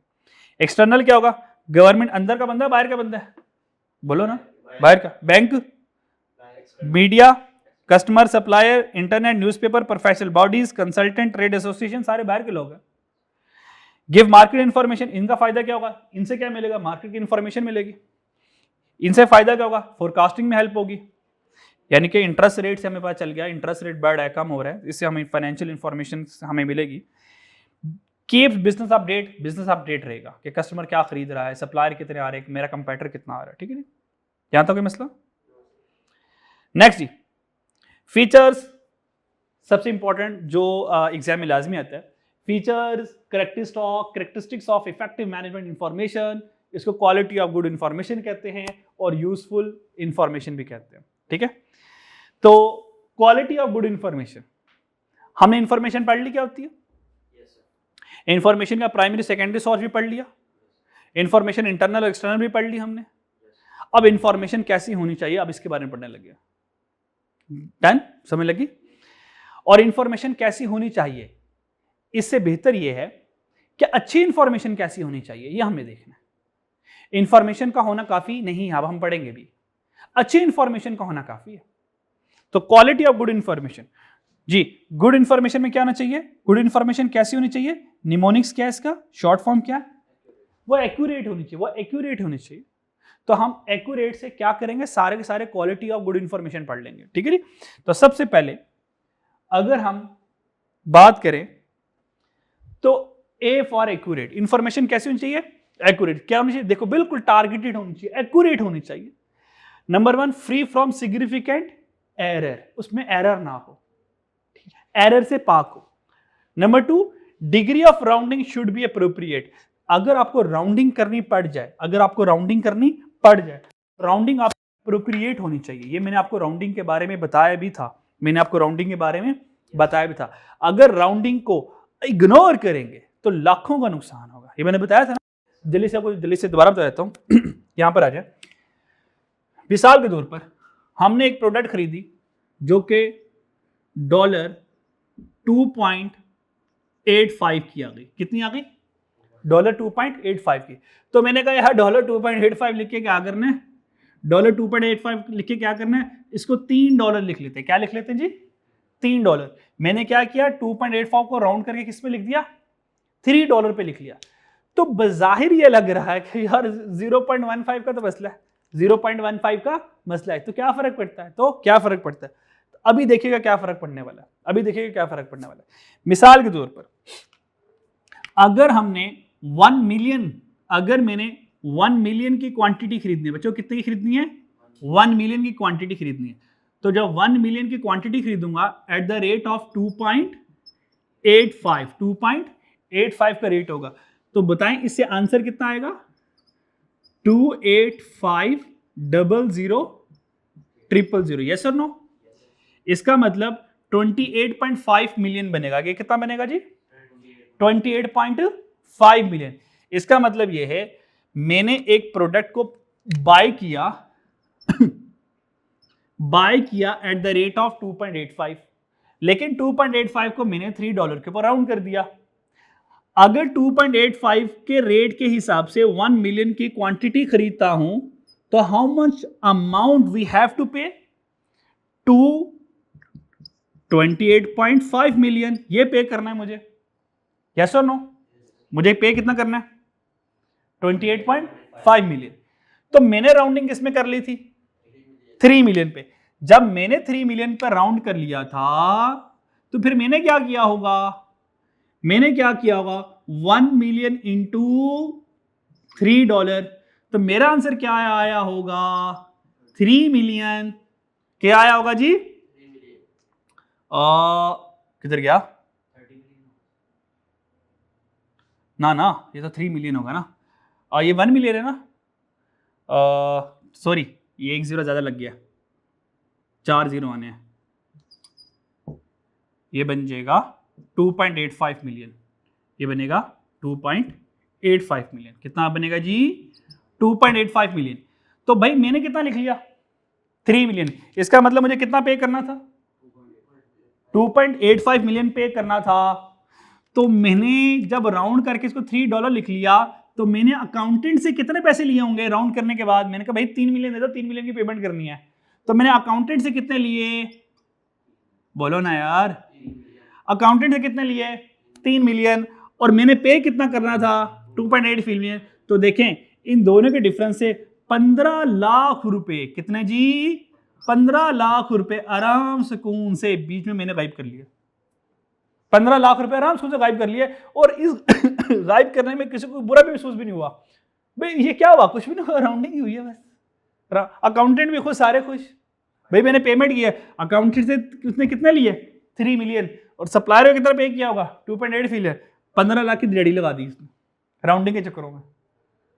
तो राउंडिंग इतनी जालिम चीज है। तो यहां से हम एक असूल बनाएंगे, यहां से हम क्या बनाएंगे? एक असूल बनाएंगे। पर यूनिट को हमेशा 2 डेसिमल प्लेस पर रखना। अगर ये आंसर ये भी आ जाए ना 2.99, तो मैं इसको 2.99 ही लिखूंगा, इसको 3 पे भी नहीं लेके जाऊंगा। क्लियर? अच्छा एग्जाम में ले जाना, एग्जाम में इतनी कोई टेंशन खास नहीं होती। लेकिन अगर 2.90 है तो भाई 2.90 है तो 2.90 ही लिखूंगा इसको। क्या आदत डाल ले? अगर 2.98 भी आ गया तो मैं 2.98 ही लिखूंगा। डेसिमल को राउंड करने की इजाजत नहीं है। मेरी बात समझ लगी? हाँ, अगर तो मेरे पास टोटल आ रहा है, फॉर एग्जांपल मेरे पास आ रहा है 19,990, कितना आ रहा है? 19,990। सोचो जरा, अगर इसमें 10 और आ जाए तो ये 20,000 आ जाएगा, है ना? आ सकता है? 10 और आ जाए, 10 ऐड करो तो कहां तक पहुंच जाएगा? 20,000। हाँ, इसको कर सकते हो, इसको कर सकते हो, इसको 20,000 लिख सकते हो, राउंड कर सकते हो, इजाजत है इसकी। क्यों? यहां पे डिफरेंस कितना आ रहा है? सिर्फ 10 का आ रहा है। पर यहां पे 10 का डिफरेंस नहीं आ रहा था, 15 लाख का डिफरेंस आ गया। तो total should be, can be round अगर आप चाहो तो, but per unit should be rounded, shouldn't be rounded. Done जी? पर यूनिट का राउंडिंग करना। ये बात समझ लगी मेरी? चलो एक्यूरेट वाली बात समझ लग गई। अच्छा जी तो भाई 23.4E आगे पता नहीं क्या है, ऐसा नहीं करोगे आप, बताओगे 4 के बाद आ रहा है, एक्यूरेसी बताओगे आप। चले आगे। फिर एक्यूरेट ए के बाद सी फॉर कंप्लीट। भाई सारी की सारी इंफॉर्मेशन कंप्लीट होनी चाहिए, क्योंकि इनकम्प्लीट इंफॉर्मेशन का कोई फायदा नहीं है। मिसाल के तौर पर अगर ये वाला पजल ही मुझे नहीं पता, ये वाला पॉइंट ही नहीं मुझे पता, तो क्या ये इन तीनों का कोई फायदा है अगर मुझे चौथा ही नहीं पता? मिसाल के तौर पर मैं एक प्रोडक्ट बना रहा हूं, उस प्रोडक्ट पे 4 रेसिपीज यूज होती है, मुझे 3 रेसिपीज का पता है, चौथी रेसिपी का पता ही नहीं है, तो तीनों भी बेकार है मेरे लिए। तो इंफॉर्मेशन कैसी होनी चाहिए? कंप्लीट होनी चाहिए। मेरी बात समझ आ रही है? मैं आपको आधा सिलेबस पढ़ा दूं, कंप्लीट ना पढ़ाऊं, पास हो पाओगे? नहीं होगा, मुझे कंप्लीट पढ़ाना पड़ेगा। डन जी? तो फायदा किस इंफॉर्मेशन का होता है? कंप्लीट। डन जी? मेरी बात समझ लगी? अच्छा, फिर अगला सी कौन है? पहला वाला सी कंप्लीट, दूसरा वाला सी कॉस्ट इफेक्टिव। कॉस्ट इफेक्टिव का मतलब क्या है? कॉस्ट इफेक्टिव का मतलब है भाई अब इंफॉर्मेशन को ना हासिल करने के लिए खर्चा लगता है। मिसाल के तौर पर जैसे मैंने मेडिसिन के ऊपर रिसर्च की, अब चूहे को खरीदूंगा ना, माउस को खरीदूंगा, खर्चा लगेगा। फिर माउस के ऊपर एक्सपेरिमेंट करूंगा, खर्चा लगेगा। उस खर्चे से बेनिफिट मुझे कितना आ रहा है? बराबर, तो ठीक है। असूलन क्या होना चाहिए? Benefit must be greater than cost. फायदा कॉस्ट से ज्यादा होना चाहिए। तो इंफॉर्मेशन कैसी होनी चाहिए? कॉस्ट इफेक्टिव होनी चाहिए, यानी कि इंफॉर्मेशन से फायदा ज्यादा हो पर खर्चा कम हो। नेक्स्ट क्या जी? अंडरस्टैंडेबल या यू फॉर अंडरस्टैंडेबल भी हो सकता है, यूजर टारगेट भी हो सकता है। भाई इंफॉर्मेशन कैसी होनी चाहिए? यूजर टारगेट होनी चाहिए। मिसाल के तौर पर ये कौन है? ये एनक वाला कौन है भाई? ये कौन है जी? Finance manager. अब फाइनेंस मैनेजर को मैं ये इंफॉर्मेशन दे रहा हूं, सर देखें कल बारिश होगी, कल क्या होगी? बारिश होगी, कल बादल बरसेंगे। तो फाइनेंस मैनेजर का इससे मेरे से क्या ताल्लुक? बिजनेस के फाइनेंस से क्या ताल्लुक? सर कल बारिश होगी, नोटों को संभाल लें, गीले ना हो जाए। क्या ये रेलिवेंट होगी इसीलिए इंफॉर्मेशन? क्या ये यूजर टारगेट है? भाई यूजर टारगेट नहीं है। भाई फाइनेंस मैनेजर कौन सी चाहिए? भाई इसको फाइनेंशियल इंफॉर्मेशन चाहिए। उसको ये बताओ इंटरेस्ट रेट कम हो रहा है, ज्यादा हो रहा है, कहां पर पैसे लगाएं तो कितने बनेंगे। डन जी? हाँ। और ये कौन है? ये वाला प्रोडक्शन मैनेजर है। ये कौन है जी? प्रोडक्शन मैनेजर है। भाई प्रोडक्शन मैनेजर को कौन सी इंफॉर्मेशन चाहिए? प्रोडक्ट से रिलेटेड। ये कौन सी इंफॉर्मेशन देखेगा? इसके लिए यूजर फ्रेंडली क्या है, इसके लिए यूजर टारगेट या अंडरस्टैंडेबल इंफॉर्मेशन क्या है जो प्रोडक्शन से रिलेटेड हो। मिसाल के तौर पर ये प्रोडक्शन मैनेजर है, आप इसको बताओ कि सर मैं आपको बताऊं कि फेसबुक पर मेटा पर ऐड कैसे रन करेंगे जिससे प्रोडक्ट ज्यादा सेल होगी। क्योंकि ये मेटा ऐड क्या होता है? क्या इसको मेटा ऐड का पता होगा? नहीं। तो एडवर्टीजमेंट वाली इंफॉर्मेशन इसको नहीं समझ लगेगी। इसको इंफॉर्मेशन कौन समझ लगेगी? सर अगर आप ये इंग्रेडिएंट इस्तेमाल कर लें तो आपकी प्रोडक्ट की क्वालिटी बेहतर हो जाएगी। क्लियर हो गया? तो इंफॉर्मेशन कैसी होनी चाहिए बच्चों? जो यूजर के मुताबिक हो। क्लियर हो गया? आर, रेलिवेंट होनी चाहिए। इंफॉर्मेशन कैसी होनी चाहिए जी? रेलिवेंट होनी चाहिए। बच्चों इंफॉर्मेशन कैसी होनी चाहिए? रेलिवेंट होनी चाहिए। मिसाल के तौर पर यहां पर आ जाए जरा, irrelevant information waste time and money. ऐसी इंफॉर्मेशन जिसका यूजर से कोई ताल्लुक नहीं है, वो वक्त है। मिसाल के तौर पर अब मुझसे MA1 पढ़ने आए हो, सोचो मैं आपको केमिस्ट्री पढ़ाना शुरू कर दूं या केमिस्ट्री के फॉर्मूलाज के बारे में बताना शुरू कर दूं।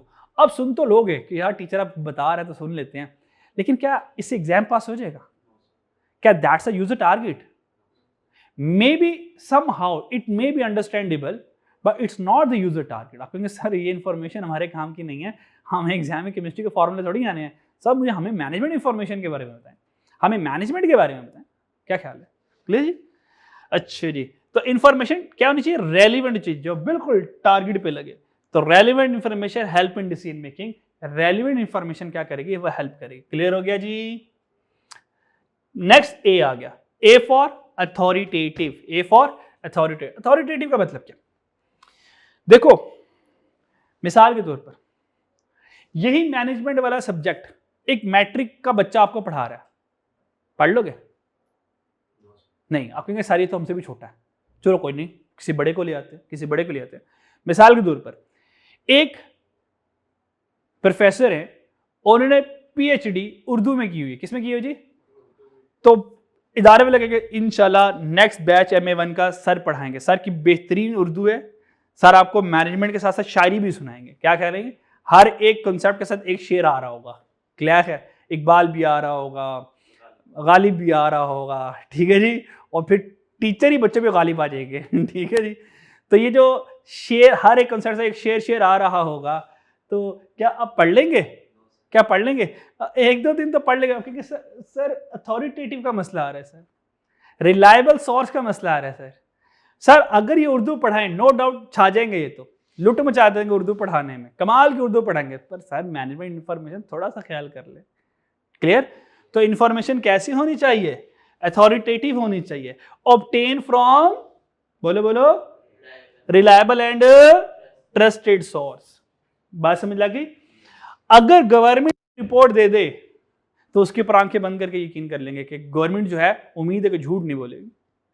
लेकिन अगर किसी प्राइवेट कंपनी के बारे में से न्यूज आ रही हो सकता है वो फेक न्यूज हो, वो मार्केट को कैप्चर करने के लिए फेक न्यूज फैलाई जा रही है ताकि प्राइसेस अप डाउन हो जाए। और अगर ऐसी इंफॉर्मेशन जो ऑडिट फर्म से आ रही है, ऑडिटेड फाइनेंशियल स्टेटमेंट से आ रही है, ऑडिट का मतलब ये होता है कि ऑडिटर ने सारी इंफॉर्मेशन की जांच पड़ताल की और एक रिलायबल उसने क्या किया? फैसला किया। तो जो ऑडिटर फाइनेंशियल स्टेटमेंट या ऑडिटर को स्टेटमेंट देगा वो रिलायबल होगी। क्या ख्याल है? फिर बात समझ आ रही है? मिसाल के तौर पर अगर आपका छोटा भाई, अगर आपकी छोटा भाई कुछ कहे तो आप उसको लिफ्ट कराओगे? इतनी नहीं। लेकिन अगर वही बात अब्बा जी कह दे दो फौरन से खड़े हो जाएंगे, ओहो बिल्कुल अब तो हम फौरन से ही करेंगे।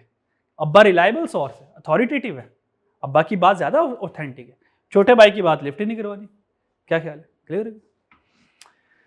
अच्छा जी, लास्ट जी, इजी टू यूज। बच्चों ये क्या है जी? ईस्ट नहीं है, दैट्स अ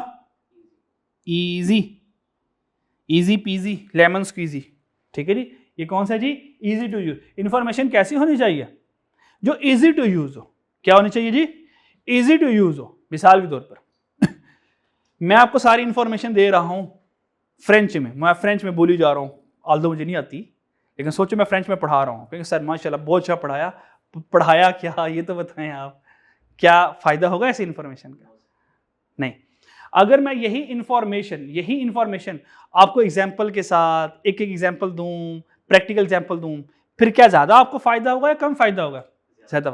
तो इन्फॉर्मेशन कैसी होनी चाहिए? ईजी टू यूज होनी चाहिए। मिसाल के तौर पर ये मैंने आपको हैंडआउट्स बना के दिया, बहुत मुश्किल तरीन इंग्लिश लिख दूँ, मैं पढ़ के वहाओ ज़रा, पता चले ज़रा, तो आप कहेंगे सर माशाल्लाह बहुत अच्छा लिखा है, पर समझ नहीं आ रही क्या लिखा है। बस समझ आ रही है? तो इन्फॉर्मेशन कैसी होनी चाहिए? ईजी टू यूज होनी चाहिए। ऐसे ही है जी। तो इन्फॉर्मेशन कैसी होनी चाहिए? क्लियर होनी चाहिए, कंसाइज होनी चाहिए, लंबी चौड़ी इन्फॉर्मेशन नहीं होनी चाहिए, लंबे लंबे जुमले, इजी टू अंडरस्टैंड और वेल प्रेजेंटेड होनी चाहिए। क्लियर हो गया? तो ये एक्यूरेट इन्फॉर्मेशन के बेनिफिट्स। यहां तक देख लें, कोई मसला?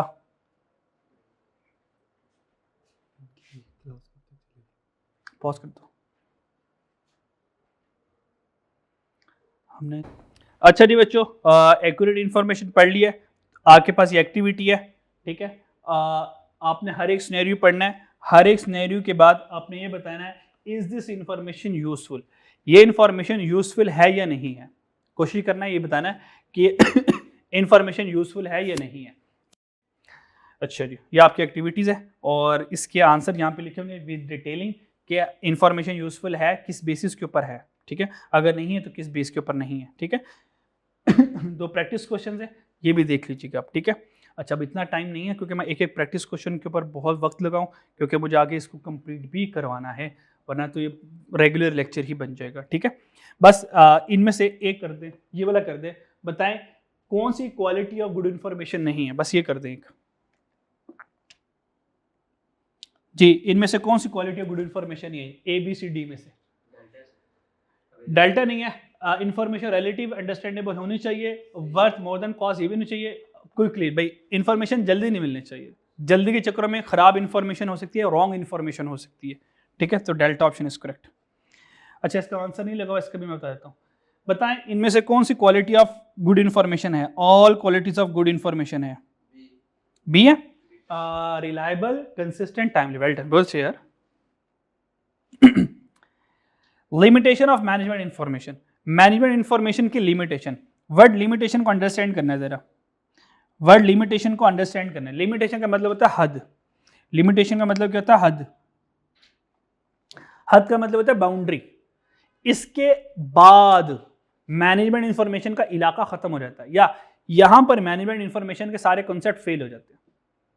लिमिटेशन ऑफ मैनेजमेंट इंफॉर्मेशन का मतलब क्या? ये वो पॉइंट होंगे जहां पर मैनेजमेंट इंफॉर्मेशन फेल हो जाएगी, ठीक है। So management information will not give the reliable estimation.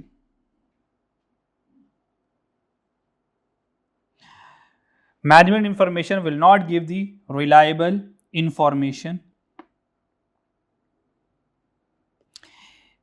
तो लिमिटेशन का मतलब ये होगा इन एरियाज पर हम मैनेजमेंट इंफॉर्मेशन के ऊपर यकीन नहीं करेंगे। क्लियर हो गया? ये इसकी लिमिटेशन है। नहीं समझ आ रही? पक्की बात है? या लिमिटेशन को और समझाऊं? समझ लगी? ये वो पॉइंट होंगे जहां पर मैनेजमेंट इंफॉर्मेशन के ऊपर हम एतबार नहीं करेंगे, ये उसकी लिमिटेशन है, ये उसकी हद है। क्लियर? जैसा कि हर एक इलाका होगा, इलाके की पुलिस होगी, वो इलाके की पुलिस की एक हद होगी, वो अपने ही इलाके में रहेगी, वो दूसरे इलाके के केसेस नहीं देख सकती, वो उसकी लिमिटेशन है कि हर एक इलाके की पुलिस अपने इलाके के केस देखेगी। मेरी बात समझ लगी?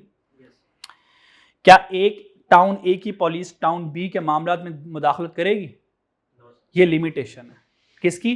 टाउन ए की पुलिस की, कि वो टाउन ए के मसले देखेगी, बी के मसले नहीं देखेगी, बी के मसले बी की पुलिस देखेगी। Now clear?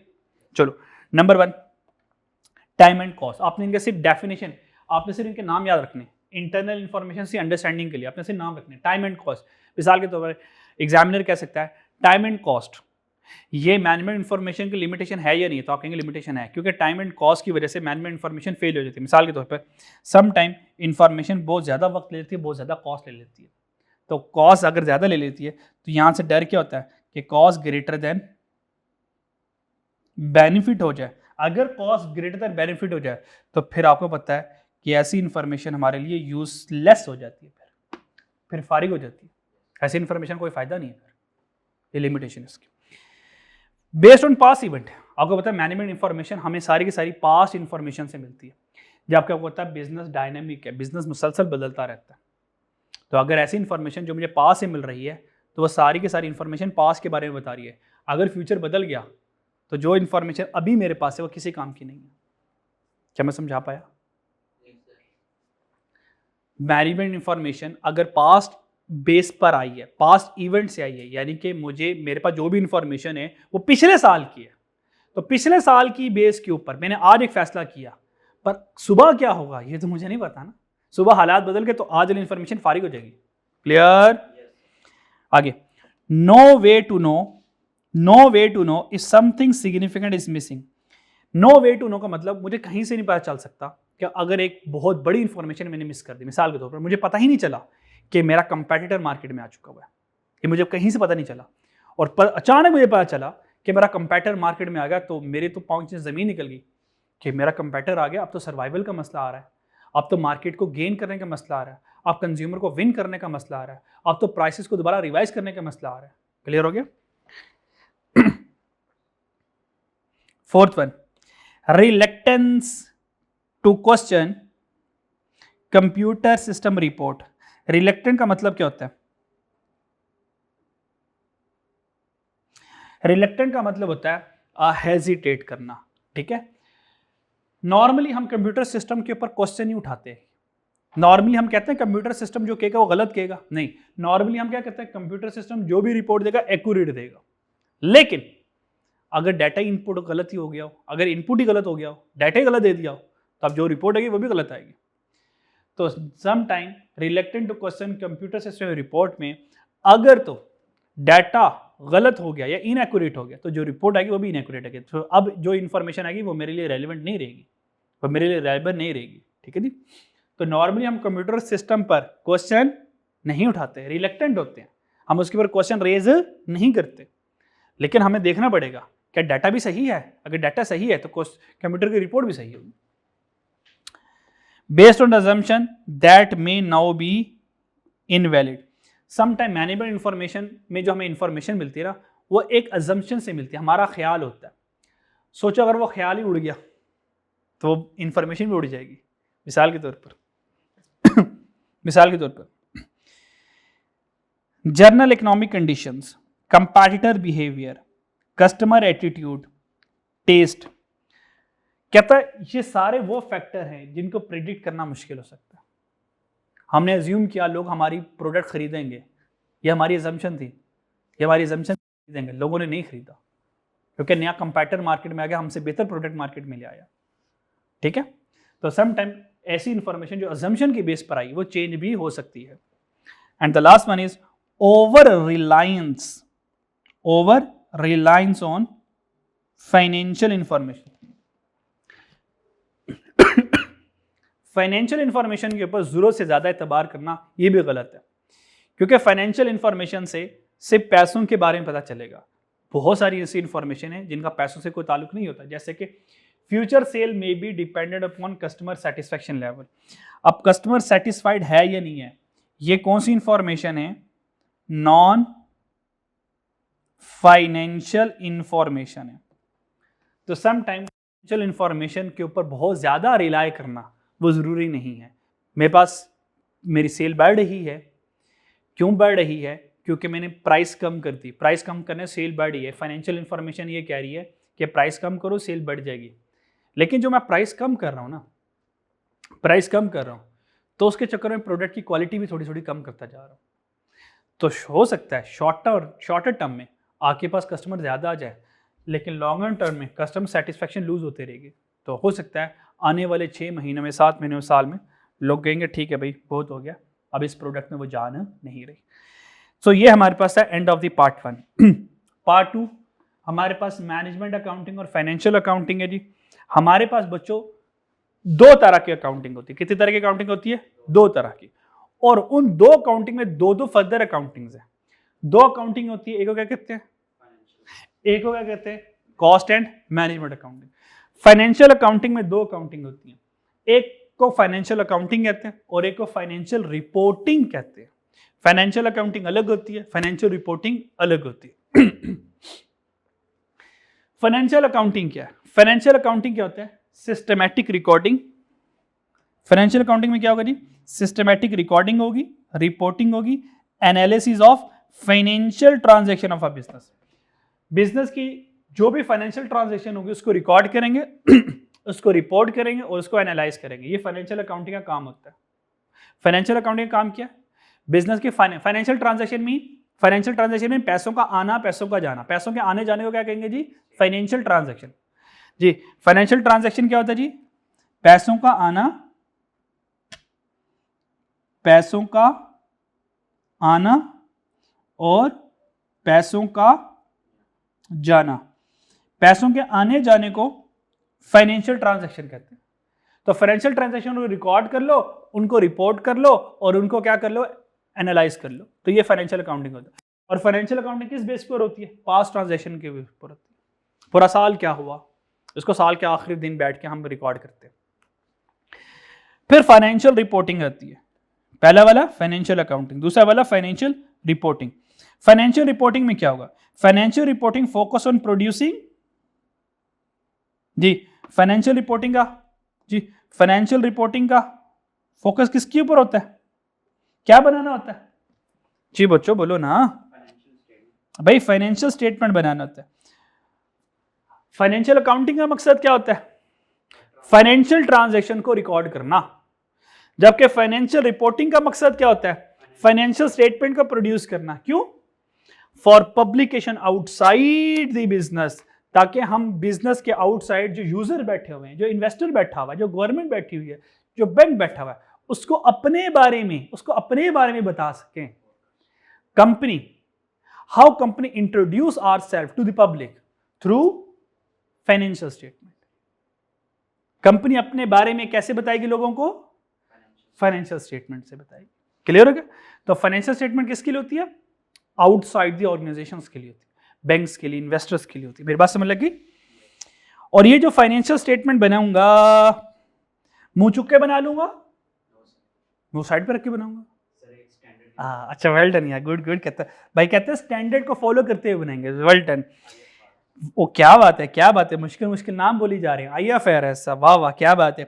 Financial statement must comply with all applicable accounting standard and regulation to ensure consistency with the other business and make them more accessible to reader। कहता है ये जो फाइनेंशियल रिपोर्टिंग करनी है ना, ये जो फाइनेंशियल स्टेटमेंट बनाने हैं, ये आपने क्या करना है?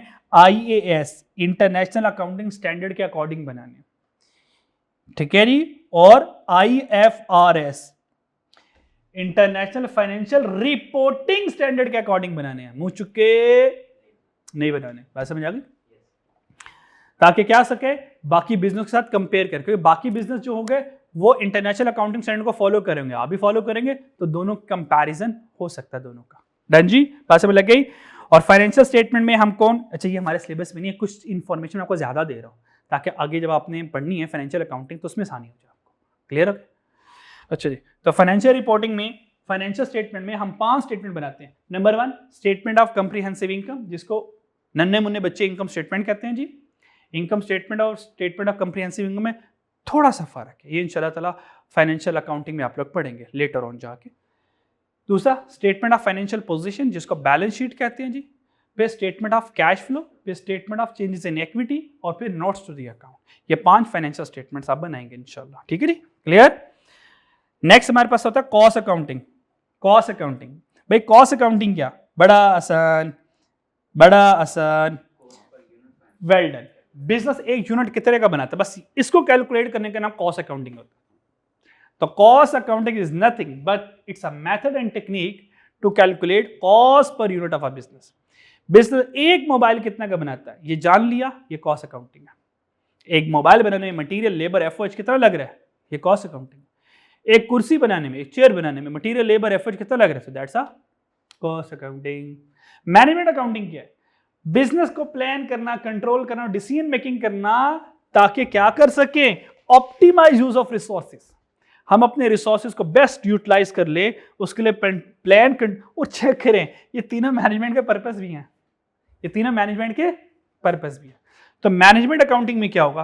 Planning, controlling and decision making of the business activities. Clear? चारों डन, रट्टा छटा नहीं मारना, अंडरस्टैंड करना, रीड भी करेंगे तो कंसेप्ट बनते रहेंगे। नेक्स्ट जी हमारे पास फाइनेंशियल अकाउंटिंग और मैनेजमेंट अकाउंटिंग में डिफरेंस, लाजमी एमसीक्यूज आएगा, लाजमी आएगा, जल्दी से इसको डिफरेंस पढ़ते हैं। नंबर 1 फाइनेंशियल अकाउंटिंग और मैनेजमेंट अकाउंटिंग में सबसे पहले देखते हैं लीगल रिक्वायरमेंट।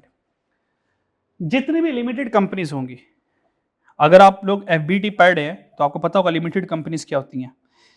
जितनी भी लिमिटेड कंपनीज होगी, लिमिटेड कंपनीज का मतलब जो स्टॉक एक्सचेंज में जिनके शेयर रजिस्टर्ड है, जो रेलिवेंट स्टॉक एक्सचेंज में जिनके शेयर लिस्टेड होते हैं, उनको लिमिटेड कंपनीज कहते हैं। लिमिटेड कंपनीज के लिए तो लॉ कहता है तुम तो लाजमी अपनी फाइनेंशियल अकाउंटिंग करोगे, तुम तो फाइनेंशियल स्टेटमेंट लाजमी बनाओगे। अगर लिमिटेड कंपनीज ना हो, प्राइवेट कंपनीज हो, तो प्राइवेट कंपनीज अपने लिए क्या करती हैं, फाइनेंशियल स्टेटमेंट बनाती हैं। क्लियर हो गया? लिमिटेड कंपनीज के लिए लीगल रिक्वायरमेंट, लॉ कहता है जरूरी है, तुम ये नहीं करोगे तो तुम्हें फाइन होगा। क्लियर है? प्राइवेट कंपनीज के लिए लीगल रिक्वायरमेंट नहीं है, लेकिन वो फिर भी करती है। क्लियर हो गया? मैनेजमेंट अकाउंटिंग, क्या लॉ कहता है कि मैनेजमेंट अकाउंटिंग में आप मैनेजमेंट अकाउंटिंग भी करें, अपने प्रोडक्ट की कॉस्ट कैलकुलेट लाजमी करें और लोगों को बताएं आप कितने की कॉस्ट। क्या कभी नेस्ले वाले ने बताया कि नेस्ले की जो योगर्ट बनाते हैं वो कितने की कॉस्ट में बनाते हैं? कभी लोगों को बताया?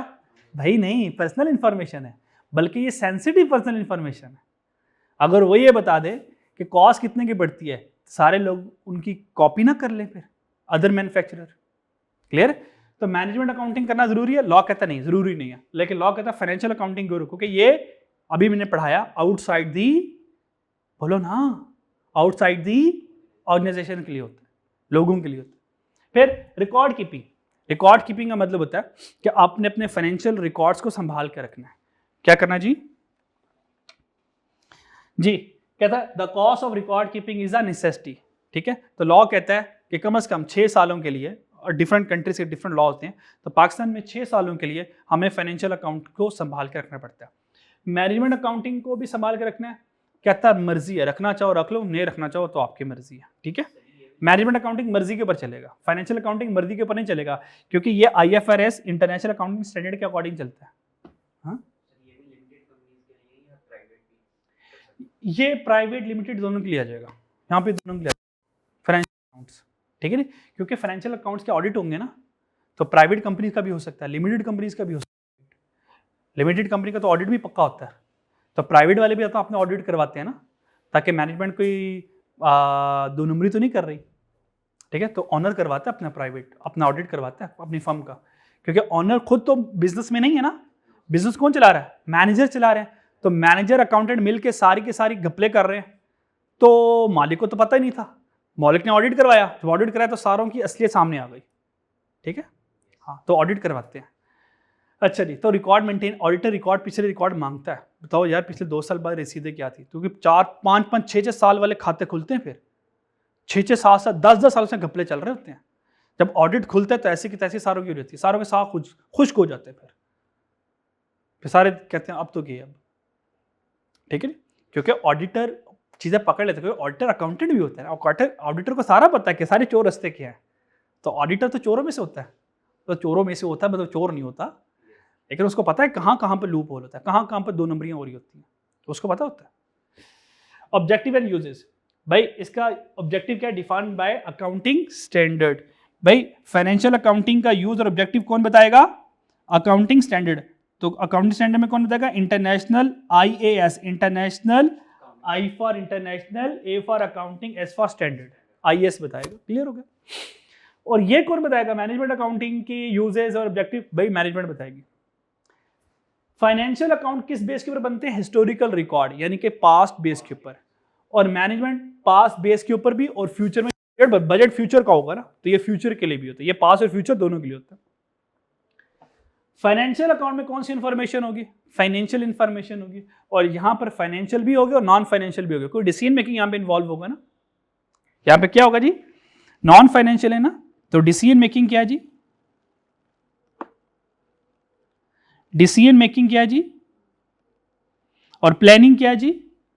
नॉन फाइनेंशियल, प्लान कर रहे हैं। पर्पस क्या है जी? Prepared by external reporting, external reporting, external लोगों के लिए, किसके लिए जी?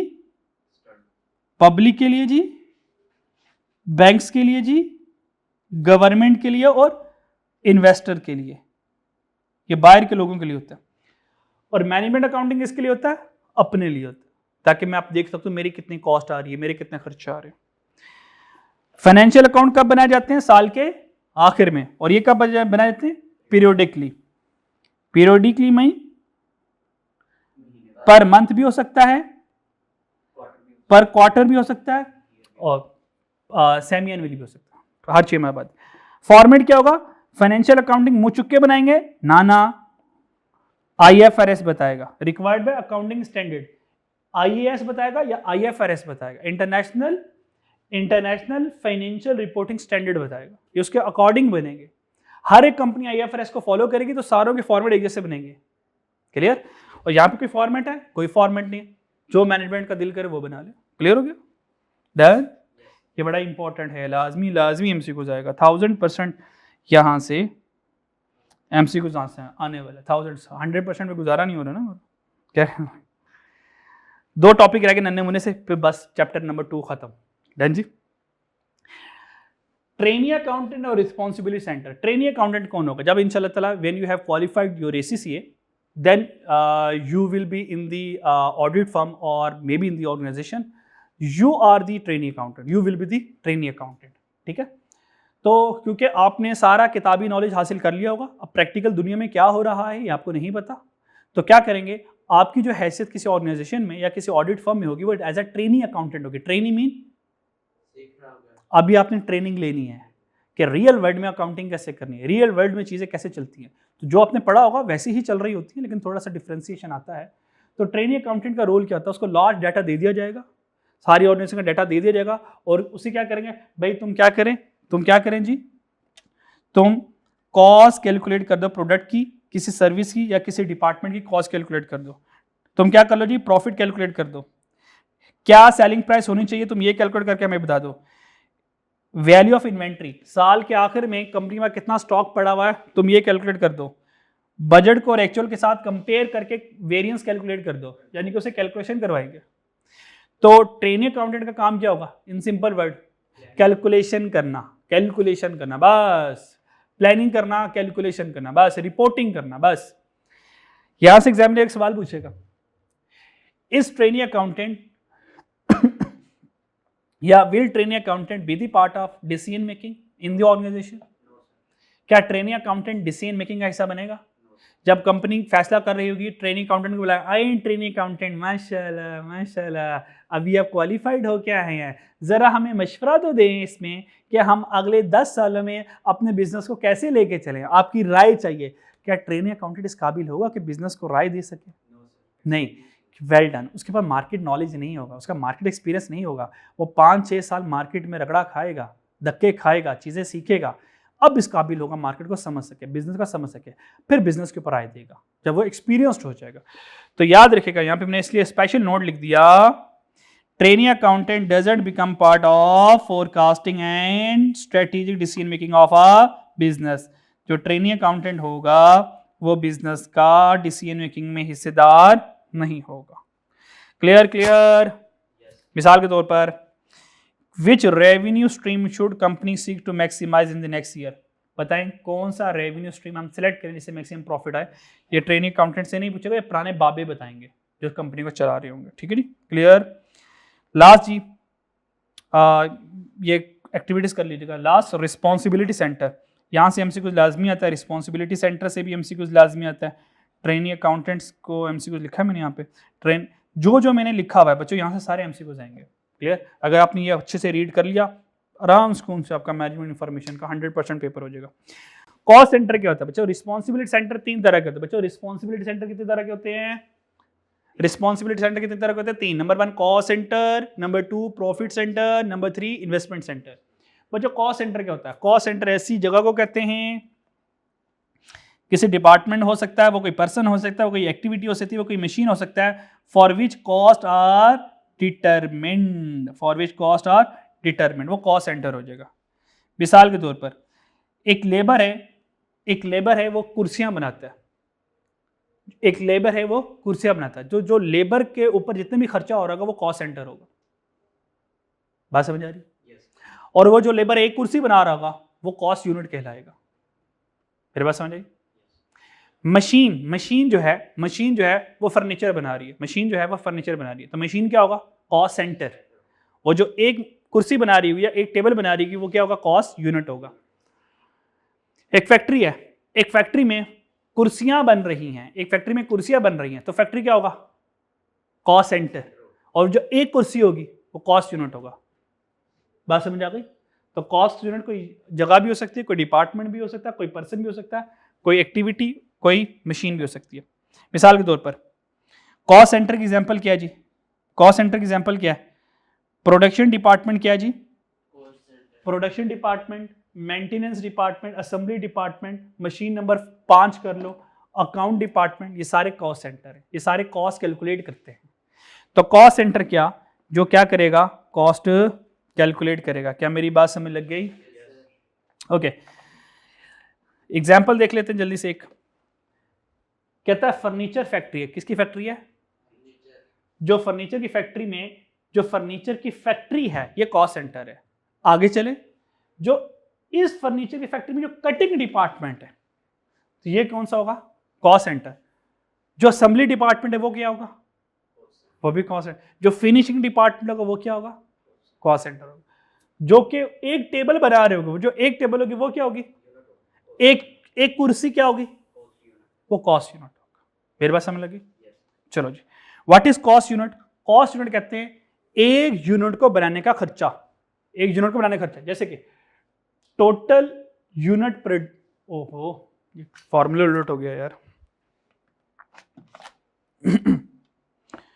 टोटल यूनिट कॉस्ट, टोटल, इसको गोली मारे, total cost divided by total units, total unit produced. ठीक है नी? टोटल कॉस्ट को टोटल यूनिट से डिवाइड करें तो एक यूनिट आ जाती है। मिसाल के तौर पर हमने 1000 कॉस्ट आई 100 यूनिट बनाने पर, आंसर क्या आया? $10 पर यूनिट। ये है पर यूनिट कॉस्ट, एक यूनिट को बनाने का खर्चा। ये है एक यूनिट को बनाने का खर्चा, ये है एक यूनिट को बनाने का खर्चा, ये कॉस्ट पर यूनिट। मेरी बात समझ आई? मिसाल के तौर पर एग्जाम्पल, टॉपिक भी खत्म हो गया। बेकरी का कॉस्ट यूनिट क्या होगा?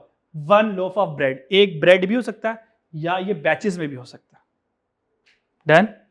यानी कि 1 भी हो सकता है और कुछ प्रोडक्ट बैच, जैसे कि बॉटल सॉफ्ट ड्रिंक है ना, वो बैचेस में चलता है। ब्रेड्स बैचेस में चलता है, केक्स बैचेस में चलता है। ट्रेन का पर यूनिट क्या होगा?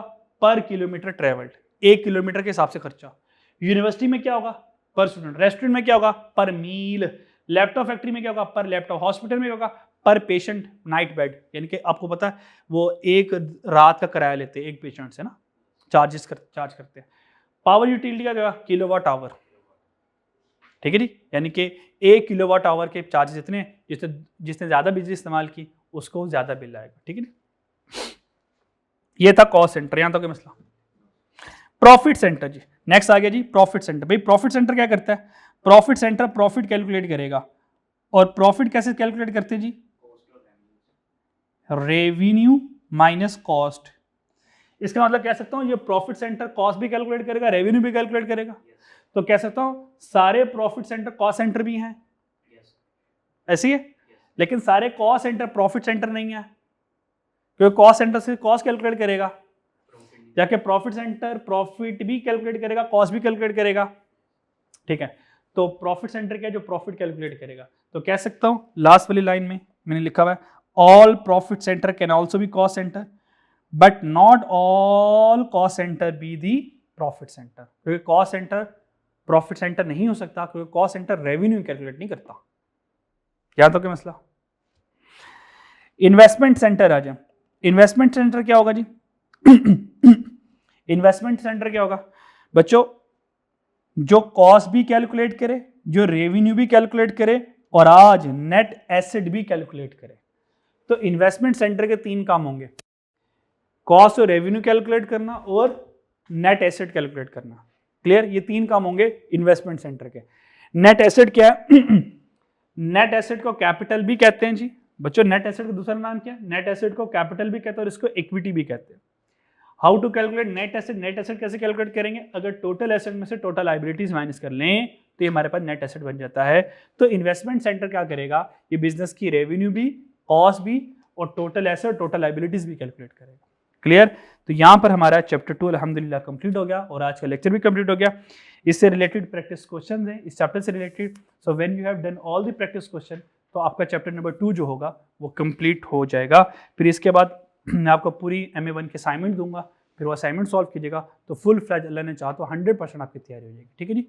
तो इससे रिलेटेड अगर कोई सवाल होगा तो मुझसे पूछ लीजिएगा। ठीक है? Okay, so it's enough for today. So next इंशाल्लाह चैप्टर नंबर 3 हम सॉल्व करेंगे इन दी नेक्स्ट लेक्चर। अल्लाह हाफ़िज़।